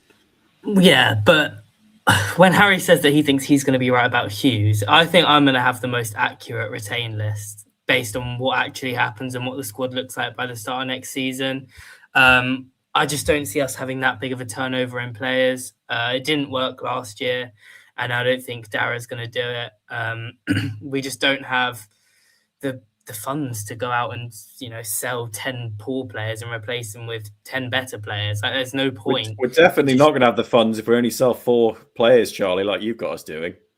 Well, yeah, exactly. But even if we sold, let's say we sold 5 of the players that I've said to keep, their replacements with the money that we get in for them are not going to be any better than they are. So there's literally no point in getting them in. The only reason to do it would be if we were going to upgrade in those positions. And while I do think we'll upgrade in quite a few positions this summer, I think there are a lot of positions that we are just going to have to accept we're going to be a little bit short in. So that's why I've gone for 16 keep. And I think, we can review it towards the start of the season or into the season when deadline day happens. In our deadline day live, we can review who actually was the closest to predicting the Peterborough United summer transfer activity, because I'd place a good amount of money on it being me. Crazy. One final topic of conversation. At John's request, we've got Luke Williams. Now, I am going to start on Luke Williams, and I do think that Luke Williams is the right manager. But I think that at the moment he has Ryan Harley, the coach that nobody knows, and probably the goalkeeping coach. Because we brought the goalkeeping coach in from Stoke, didn't we? Everyone else in that back room, he needs to just bring in his own team and have his own setup, his own systems, his own way of working, and start afresh from there. That's top to bottom, everybody that's involved on a match day. Then he can get it to work. John? You? I love this because the chat is 95% the right man. This is a man that has won 1 game in 15. That's 33% of a League One season with Peterborough United. If we want him here next season, our standards are on the floor, I'm afraid. That is unacceptable. And I will maintain, look, you might sound trigger happy. My standards for Peterborough United are higher than that. That's a sackable offence. I have not seen enough from Luke Williams to merit him being given the opportunity to go out and reform this squad. I've said I want 10 sold. If you're talking about second seasons, he hasn't earned one, in my opinion, I'm afraid. I know there'll be people that say he kept us up, but he was only 5 points off safety. We got up to 8th. And frankly, I think he lost control of the squad. I've seen very little passion from him. I've watched Leyton Orient's manager in which Richie Wellens say he's wasted a season with his players. Our manager said, my players were exhausted. That was his excuse for today's performance. I don't think he's hard line enough. I don't think he's been tough enough on this group. I think he has, like I say, I think he has lost control of the squad. And I have seen very little since in 2026. I have seen very little, in fact, that makes me think Luke Williams is the right man. If we go into next season and start with 4 defeats, let's say, everyone will want him gone. By that time, he has completely restructured the squad. We need to give it to somebody else, I'm afraid. That's my opinion. I've been sat on the fence. I've not been wanting to do it. Haven't engaged with him. And for me, it's time to go. Can I just say that when John started that rant, the poll had 5% Williams out. It has risen to 13% while John has been talking, which I quite enjoyed. I regret saying and not mentioning Ryan Semple. We should keep Ryan Semple. Harry, what I want to know from you is Luke Williams just Darren Ferguson, but with no hair, in that when he inherits a good squad, he is a good manager. But when he has to build his own squad, he's not up to standard. Because I'm pretty sure at Notts County and Swansea, he's inherited good squads and made them good. At the moment, we don't have good squads. I am completely passing on that question because, one, I'm Williams in for now. Not one of these players is his. How can I? What yardstick do I have to measure against? He didn't want anyone in January. That's what I'm saying to you. He said he didn't want anyone. He said he was happy with this squad. This squad is largely shit. We all agree on that, right? He may not have wanted anyone in January, right? That doesn't mean he's not going to want anyone this summer. We were 24th when he took over. We finished 18th. Forget about all the noise in between. There's enough charity to be afforded to him for that alone, I think. And do I go in confident we'll get top 6 next season? No, I don't. Not right now. But do I think there's a chance with him? Yes, I do. Did we see some good football this season? Yes, we did. We did see some good games under Luke Williams. We did knock out Cardiff in the FA Cup. We drew at home with Cardiff. Yeah, we won 5-0 in at least one game under him. It was maybe 2 games under him. So there are green shoots. Jury's out only in the sense that it has to be out because they're not his players. That's